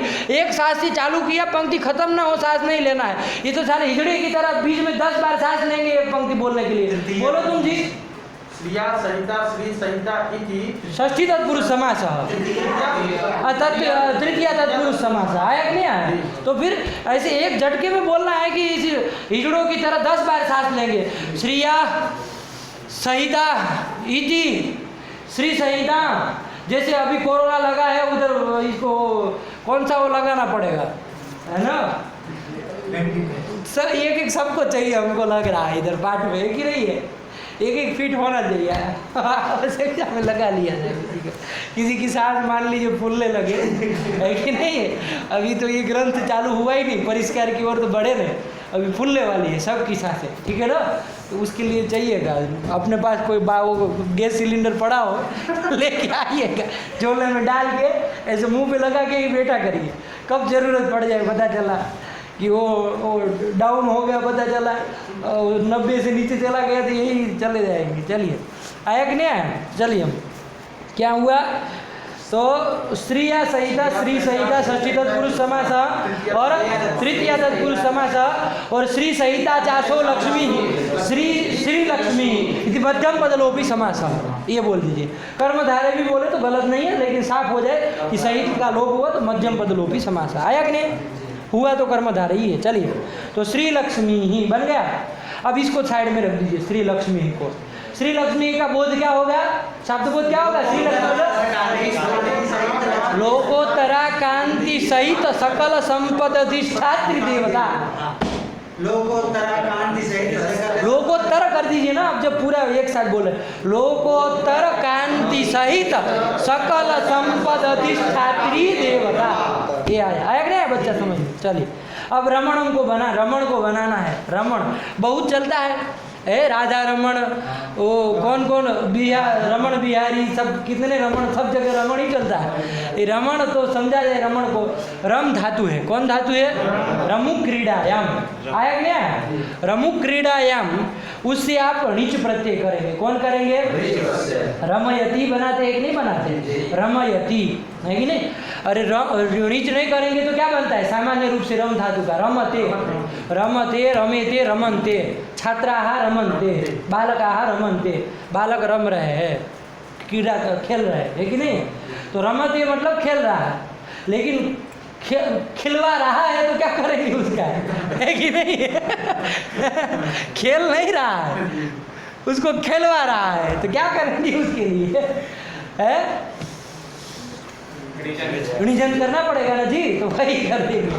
रमते नहीं, रमयति है ना, रमण कराता है जी, है कि नहीं। क्या कहेंगे उसके, हिंदी में क्या बोलते हैं जी, क्या बोलते हैं हिंदी में, क्या होता है ऋणिजन का हिंदी बोलिए उसका, रमयति का खेलवाता है, खेलवाता है, तो चलिए खेलवाइए, है कि नहीं। तो हाँ चलिए वही, चलिए जो हो, आप लोग तात्पर्य समझ गए। तो रमयति हमको ये अर्थ लाना है, खेलवाता है अर्थ लाना है। अरे लक्ष्मी को खेलवाता है जी, खेलता नहीं है वो, अरे वो खेलता नहीं है, स्वयं खेलवाता है कि नहीं। तो वो ऋणिजन करना पड़ेगा जी, बिना ऋणिजन के कैसे वो अर्थ लाएंगे। चलिए प्रकृत में है, रम धातु से णिच कर दी है, ठीक है ना, णिच करेंगे रमी धातु बन जाती, क्या बन जाती है, रमी। आजकल वो रमी की ये डोटे चलती, वो नहीं, रमी वाला नहीं, ये रमी मतलब ये रम धातु से णिच किया। आजकल यूट्यूब में भी बहुत दे रहा है कि नहीं है, बार बार वही रमी खेलिए रमी खेलिए। अरे क्या रमी खेलिए, रमी का मतलब ही वो खिलवाइए होता है, खेलिए थोड़ी होता है, खेलिए तो रम होगा जी, कहाँ रमी रमी। चलिए तो ये कर दिया, तो रमी आया। चलिए प्रकृत में आइए, रमी आया, रमी से रमी निजंत बन गया, इससे क्या लाएंगे? कर्ता अर्थ में कौन प्रत्यय लाएंगे तो रमण बनेगा, ल्यूट लाएंगे, क्योंकि ल्यूट लाना पड़ेगा ना जी। अब कर्ता अर्थ में रमयति इति रमणः बनाना है, तो रमी धातु से कर्ता अर्थ में ल्यूट लाना कौन करेगा भाई? कर्ता अर्थ में ल्यूट रमी धातु से। तो देखिए आप एक सूत्र पढ़े हैं है ना, नंदी ग्रही पचादिभ्यो ल्युणिन्यचः, वो सूत्र नंदा, इसमें 3 गण है, नंदादि, ग्रह्यादि और पचादि। नंदी ग्रही ग्रहादि, नंदी नंदियादि और पचादि, है कि नहीं? नंद उसी के 3 गण हैं और 3 क्रम से कर्ता अर्थ में प्रत्यय होते हैं। गोल गोल ल्यूड ल्यूट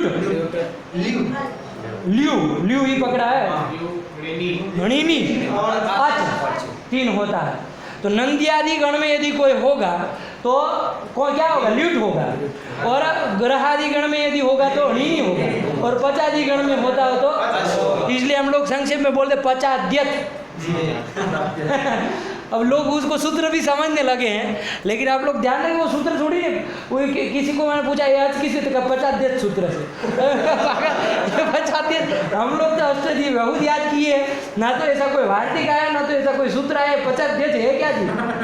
फिर पता चला कि वो तोड़ दिया, उधर गण में से पचादी ले लिया, उधर ये अच ले लिया, तो पचाद्यत करो नहीं तो वापस मन में।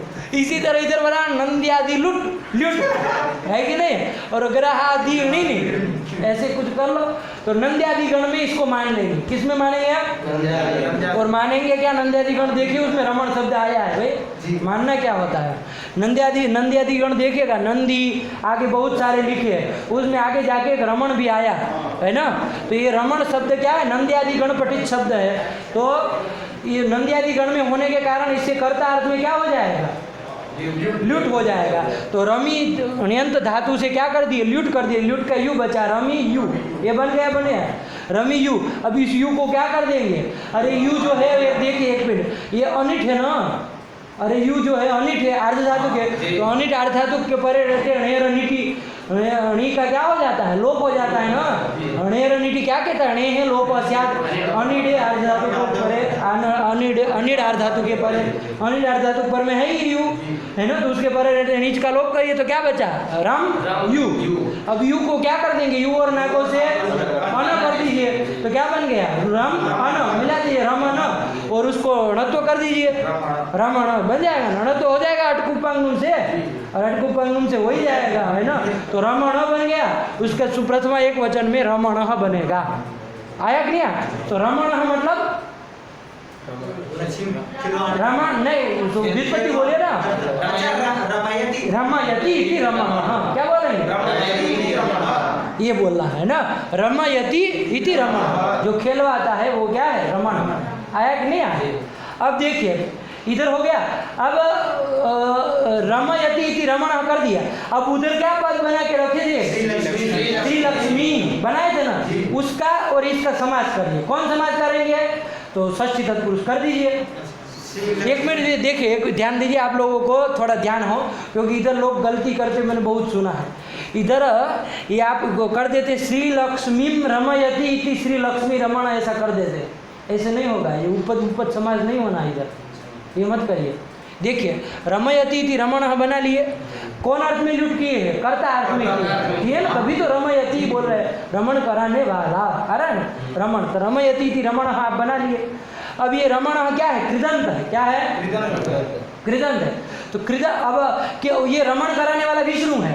किसको रमण कराता है? श्री लक्ष्मी को। लोकोत्तर कांति सहित जो भगवती लक्ष्मी है उसको क्या कराता है? वो रमण कराता है कि नहीं कराता? तो उसको रमण कराता है, ठीक है ना। क्या कराता है? रमण, उसको श्री लक्ष्मी को रमण कराता है, ठीक है, श्री लक्ष्मी को रमण कराता है। अब ये रमण कराने वाला कौन है? विष्णु। लेकिन किसको कराता है? श्री लक्ष्मी। तो ये रमण का कर्म कौन हो गया? श्री लक्ष्मी हो गया। तो कर्म होने के नाते क्या होनी चाहिए? कर्म नहीं, द्वितीय होनी चाहिए ना, श्री लक्ष्मीम, ऐसा होना चाहिए कि नहीं होना चाहिए। लेकिन जब कर्म अनुक्त हो और कृदंत का योग हो जाए तो कर्तृकर्मणो हो कृति, कृदंत से योगे अनुक्ते कर्मणि षष्ठी स्यात्। लगेगा नहीं लगेगा? जी अरे कृदंत का योग हो गया, ये रमण कृदंत है जी, और उसके द्वारा उक्त कौन है? अरे ल्यूट किस अर्थ में आया था? तो कर्ता उक्त है, कर्म उक्त है क्या?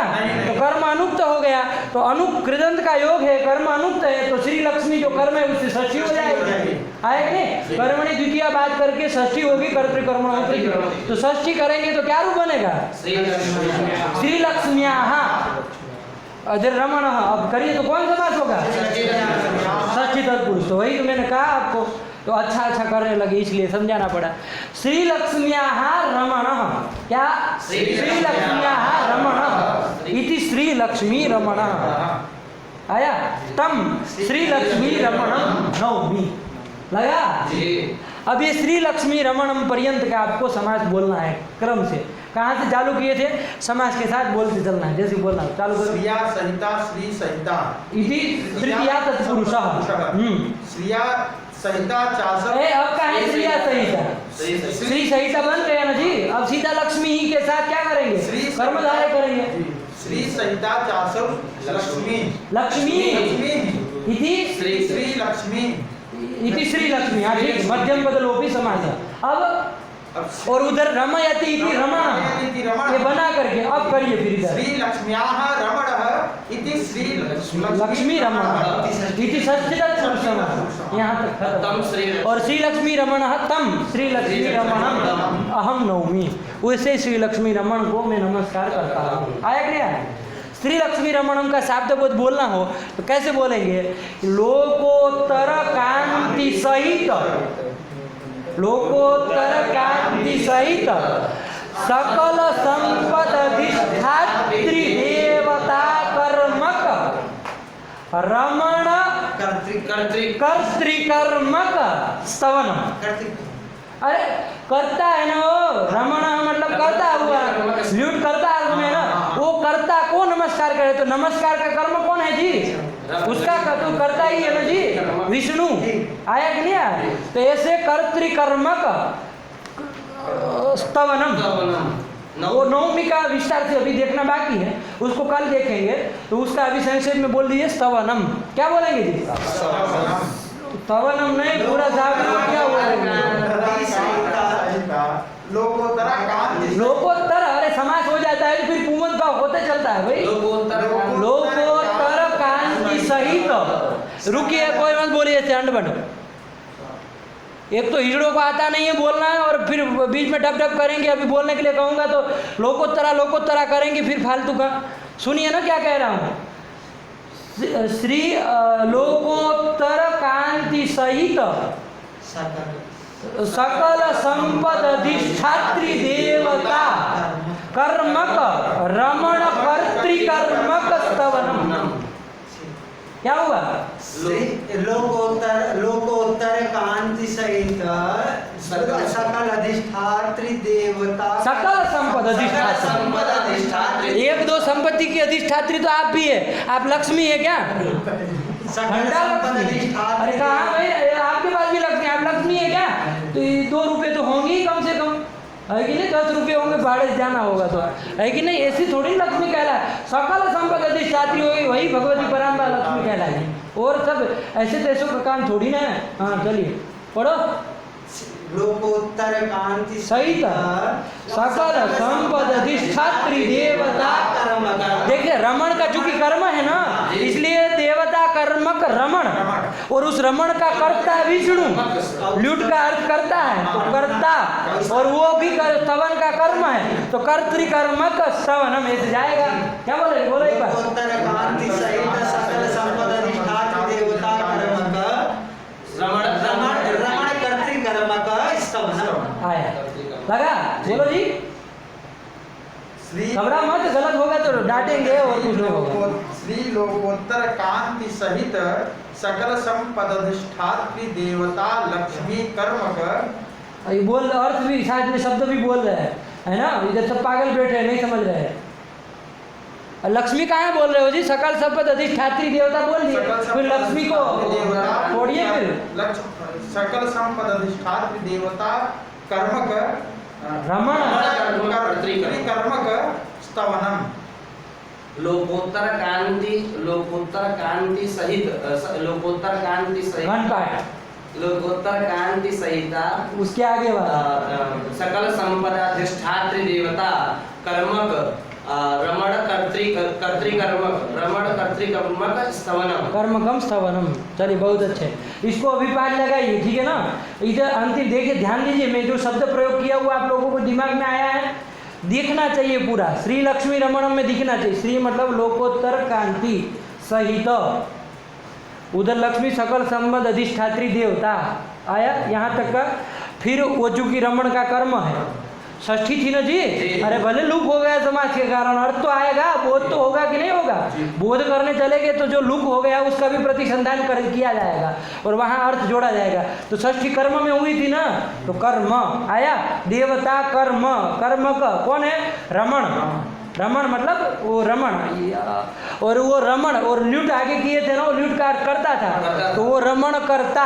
यहाँ तक का हुआ श्री लक्ष्मी रमण, इतने का अर्थ हुआ क्या, रमण करता श्री लक्ष्मी रमण, इतने का क्या बोध होगा, लोकोत्तर कांति सहित सकल संपद अधिष्ठात्री देवता कर्मक रमण करता।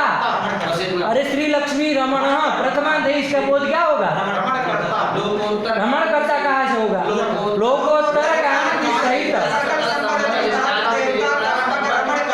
रमण करता। ये हुआ कि नहीं हुआ। अब चूंकि इसके आगे द्वितीया लगी है, क्योंकि स्तवन का वो कर्म है, तो अब जब वो उसके साथ भी ले जाएंगे, स्तवन की ओर बढ़ेंगे, तो बीच में द्वितीया का अर्थ भी तो बोलना पड़ेगा। तो कर्ता तक तो बोलिए, द्वितीया का कर्म है, अब वहाँ समाज करेंगे तो कर्ता कर्मक थोड़ी होगा, और ये समाज होगा कर्तृकर्मक बोलना पड़ेगा ना, तो कर्तृकर्मकम स्तवनम, यही तो चीज़ है। एक भी शब्द हम बिना पद का नहीं बोल रहे हैं, जो पद थे चाहे वो लुप्त हो गए चाहे हैं, उसी का अर्थ जोड़ के बोल रहे हैं। अब एक बार शांति से सुन लीजिए, धैर्य से, सबको एक एक बार बोल के फिर यहाँ से विदाई लेनी है। क्या है, लोकोत्तर कांति सहित सकल संपद अधिष्ठात्री देवता कर्मक रमण कर्तृकर्मकम स्तवनम। एक ही साथ में बोलना, बोलो जी। श्री लोकोत्तर, श्री कहाँ गया, फिर लोकोत्तर घंटा डाला, इधर कब से अर्थ कर रहे हैं, अभी श्री श्री बोले जा रहे हो। लोकोत्तर कांति लोकोत्तर कांति सहित सकल संपद अधिष्ठात्री देवता कर्मक रमण कर्तृकर्मक स्तवनम। कर्म, हाँ ठीक, चलिए बहुत अच्छे। लोकोत्तर कांति सहित सकल संपद अधिष्ठात्री देवता कर्मक कर्मक रमण कर्मक कर्तृकर्मक स्तवनम। हाँ, आप बोलेंगे, हाँ बोलिए। इन फिर निकम्मों को बाद में पूछा जाए, पता नहीं कितने बोलेंगे कितने बोलेंगे।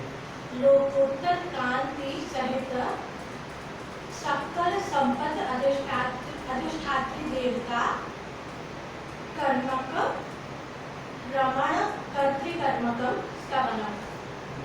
एक अक्षर गलत नहीं है कि नहीं। अब देखते हैं कौन कितने पानी में है। आप बोलिए जी पीछे। लोकोत्तर कांति सहित सकल संपद अधिष्ठात्री देवता कर्मक रमण कर्तृकर्मकम स्तवनम। ठीक है, अब इधर से चलिए लोकोत्तर कांति सहित लोकोत्तर कांति, नहीं चलिए, ये दूसरी बार सुनना ही नहीं है। एक ही बार, वो दोनों में से किसी ने एक भी बार दोहराया। इसी को हम यहाँ, हमारे यहाँ मंदबुद्धि दुनिया में कोई किसी को कोई नहीं होता है। हमारे यहाँ जो मंदबुद्धि प्रयोग होता है यही इसी को कहा जाता है। 1000 बार जो चीज़ बोली जाए उस समय आपको मजाक मस्ती समझ में आ रही है। ये दोनों हंस रहे थे कब से, आप जब लोग कब से वो दोनों का चालू है, कब से वो दोनों लोग लगे थे। अभी देखिए यार, समझ में आ रहा है ना। ये सब कल से दिखना ही नहीं है तुमको, ना सिद्धांत कौमुदी के पाठ में ना इधर। हाँ, ये सब लंठों को तो चाहिए ही नहीं हमको, इधर गधों को हम भरते ही नहीं हमारे यहाँ। लोकोत्तर सकल कांति संपदा अधिष्ठात्री। संपदा तुम्हारे दत्ते के पास होगी संपदा, मांग के आओ वहाँ से। संपदा कहाँ, घंटा संपदा होगी, बोलो तुम। लोकोत्तर कांति सहित सकल संपद अधिष्ठात्री देवता सकल संपद अधिष्ठात्री देवता कर्मक रमण कर्तृकर्म स्तवनम। रमण कर्तृकर्मकम स्तवनम। चलिए बहुत अच्छे, बोलो तुम। लोकोत्तर कांति सहित सकल संपद अधिष्ठात्री देवता कर्मक कर्म कर कर्मक रमण कर्म रमण कर्तृक रमण कर्तृक कर्तृकम रमण कर्तृ कर्मकम सवनम, है ना। अभ्यास कर, तुम बोलो। लोकोत्तर कांति सहित सकल संपत्ति का संपत्ति संपद संपत्ति संपद गणपति संपद अधिष्ठात्री अधिपति गृहपति संपत्ति, तुम बोलो जी।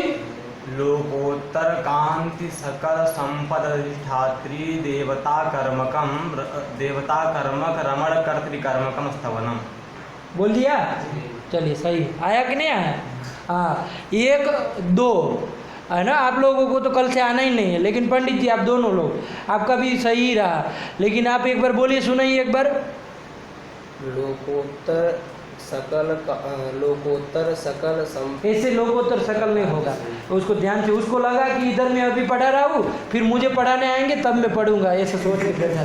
यही था ना कि हमारे लिए एक और पीरियड चलेगा इधर, यही करते रहिए जीवन भर। फिर श्री लक्ष्मी रमणम नवमी में जाना है कि नहीं जाना है कल? अभी नवमी तो इससे बड़ा बवाल है कि नहीं। चलिए उसको करेंगे, घबराइए मत। देखिए आनंद, मतलब शब्द बोध एक बार बोले तो कितना अच्छा लगा कि नहीं लगा। तो फिर ऐसे साफ होना चाहिए ग्रंथ, पूरा भूषणकार ऐसे शब्द बोध पूर्वक किया जाए तो क्या आनंद है। वो बोलना ही नहीं है, वैसे बोलना ही नहीं, श्री लक्ष्मी रमणम नवमी वैसे बोलना ही नहीं है। वो कोई कहे भूषण सर सुनाओ तो चालू करिए। लोकोत्तर कांति सहित सकल संपद अधिष्ठात्री देवता कर्मक रमण कर्तृकर्मकम स्तवनम, ऐसे ही पूरा चलाइए। उसको समझिए, पढ़ लेने पड़ेगी क्या, कौन ग्रंथ चल रहा है कि नहीं। तो चलिए, तो आ जाएगा ना। और अभी तो आपको शुरुआत है ना, शब्दबोध का ज़्यादा अभ्यास नहीं है इसमें बहुतों को, इसीलिए थोड़ा आप लोगों को इतना टाइम लगा। अभी ऐसे आप 4-5 श्लोक में ऐसे कर लेंगे ना, फिर तो आगे आप अपने से बनाने लगेंगे। अरे षष्ठी है, इसका कर्म में आई थी, कर्म बोल देना है, इसका ये अर्थ है, ये बोल देना, सब आ जाएगा ना।